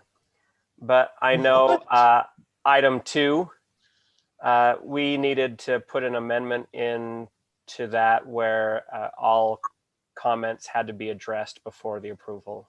Oh, that's right. Can we take that as a friendly amendment and go back and redo that vote? Do we need to reconsider that, Cassie? Do we need to? Because they have to be addressed before they can move forward for staff comments. You could do a motion to reconsider and just add that condition of approval. Let's do it. A motion to reconsider? Yes. Motion to reconsider. I have a motion by Corinne. Do I have a second? Second. All in favor? Aye. Aye. Any opposed? Okay, that passes. Let's go back to item 2. And that one's for the Village of the Bluff. Is that correct? No, that's the shoreline. Shoreline, motion to approve shoreline subdivision phases 4, 5A, 5B with all staff comments addressed and conditions met. Thank you, David. And a Second. second. Second by Seth. All in favor? Aye. Any opposed? Okay, thank you. Um, Robert, what- this is something we didn't discuss tonight. Can I say something real quick? While we're in the habit of reconsidering some things, I should have mentioned this. Grayson West, there's also payback agreement. What? Okay. Payback. Sorry. Oh, for the roads? For the upsizing. Oh, for the upsizing, that's right. Yeah. Okay. Remember Okay. they have So to. let's do Do that. we have to add that back in? But that's in the development agreement, isn't it? No, it's in conjunction with the approval for the final plat. I think. Wouldn't that have to be its own motion because it's involves money and would have to involve a hearing? Paul, Paul, help. So I think the expenditure is going to be out of development. I'm sorry, out of impact fees. Robert, you can correct me if I'm wrong there, but I think impact fees would cover the upsizing. So if that's already been budgeted, then it wouldn't need to have a specific hearing.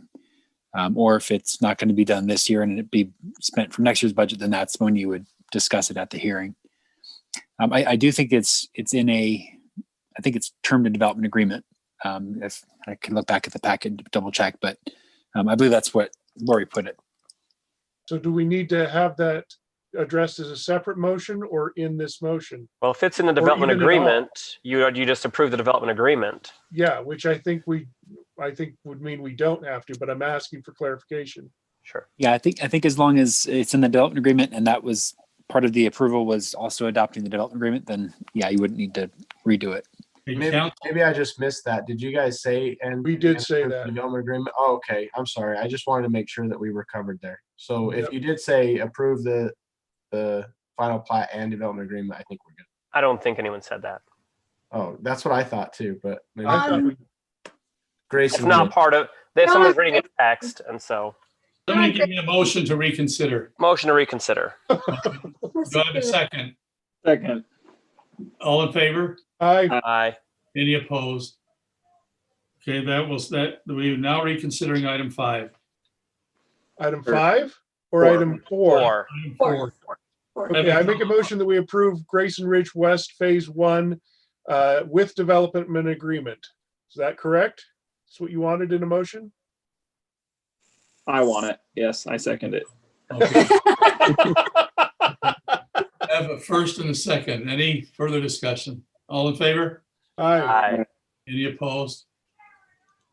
Thanks, guys. Sorry about that. Hearing none, that passes. Cassie, I'm sorry that you have to listen to this again. Robert, tell us about the sump pump. Yes, so council, I brought this to you in your last council meeting, talking about allowing residents who own their own sump pumps to protect their basement from flooding. This gives them an ability to discharge the water, not just in the center of their property where the pump would recirculate it, but it allows them to discharge it into the park strip where it can flow over into any overflow will flow over into the gutter and into the storm drain system, which makes the most sense. We brought it to Planning Commission. They gave a full unanimous approval in their meeting last week on the 20th. So now it's back here for you. And you're not worried that this will in any way affect our delivery of the stormwater system? No, not at all.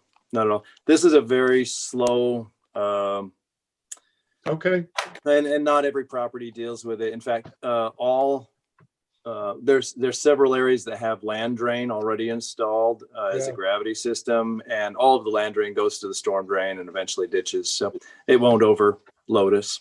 I'm good with your not at all. So we'll take that and I propose that we accept ordinance 2020-26, amending subsection 10.3.06 F of the city code pertaining to sump pumps.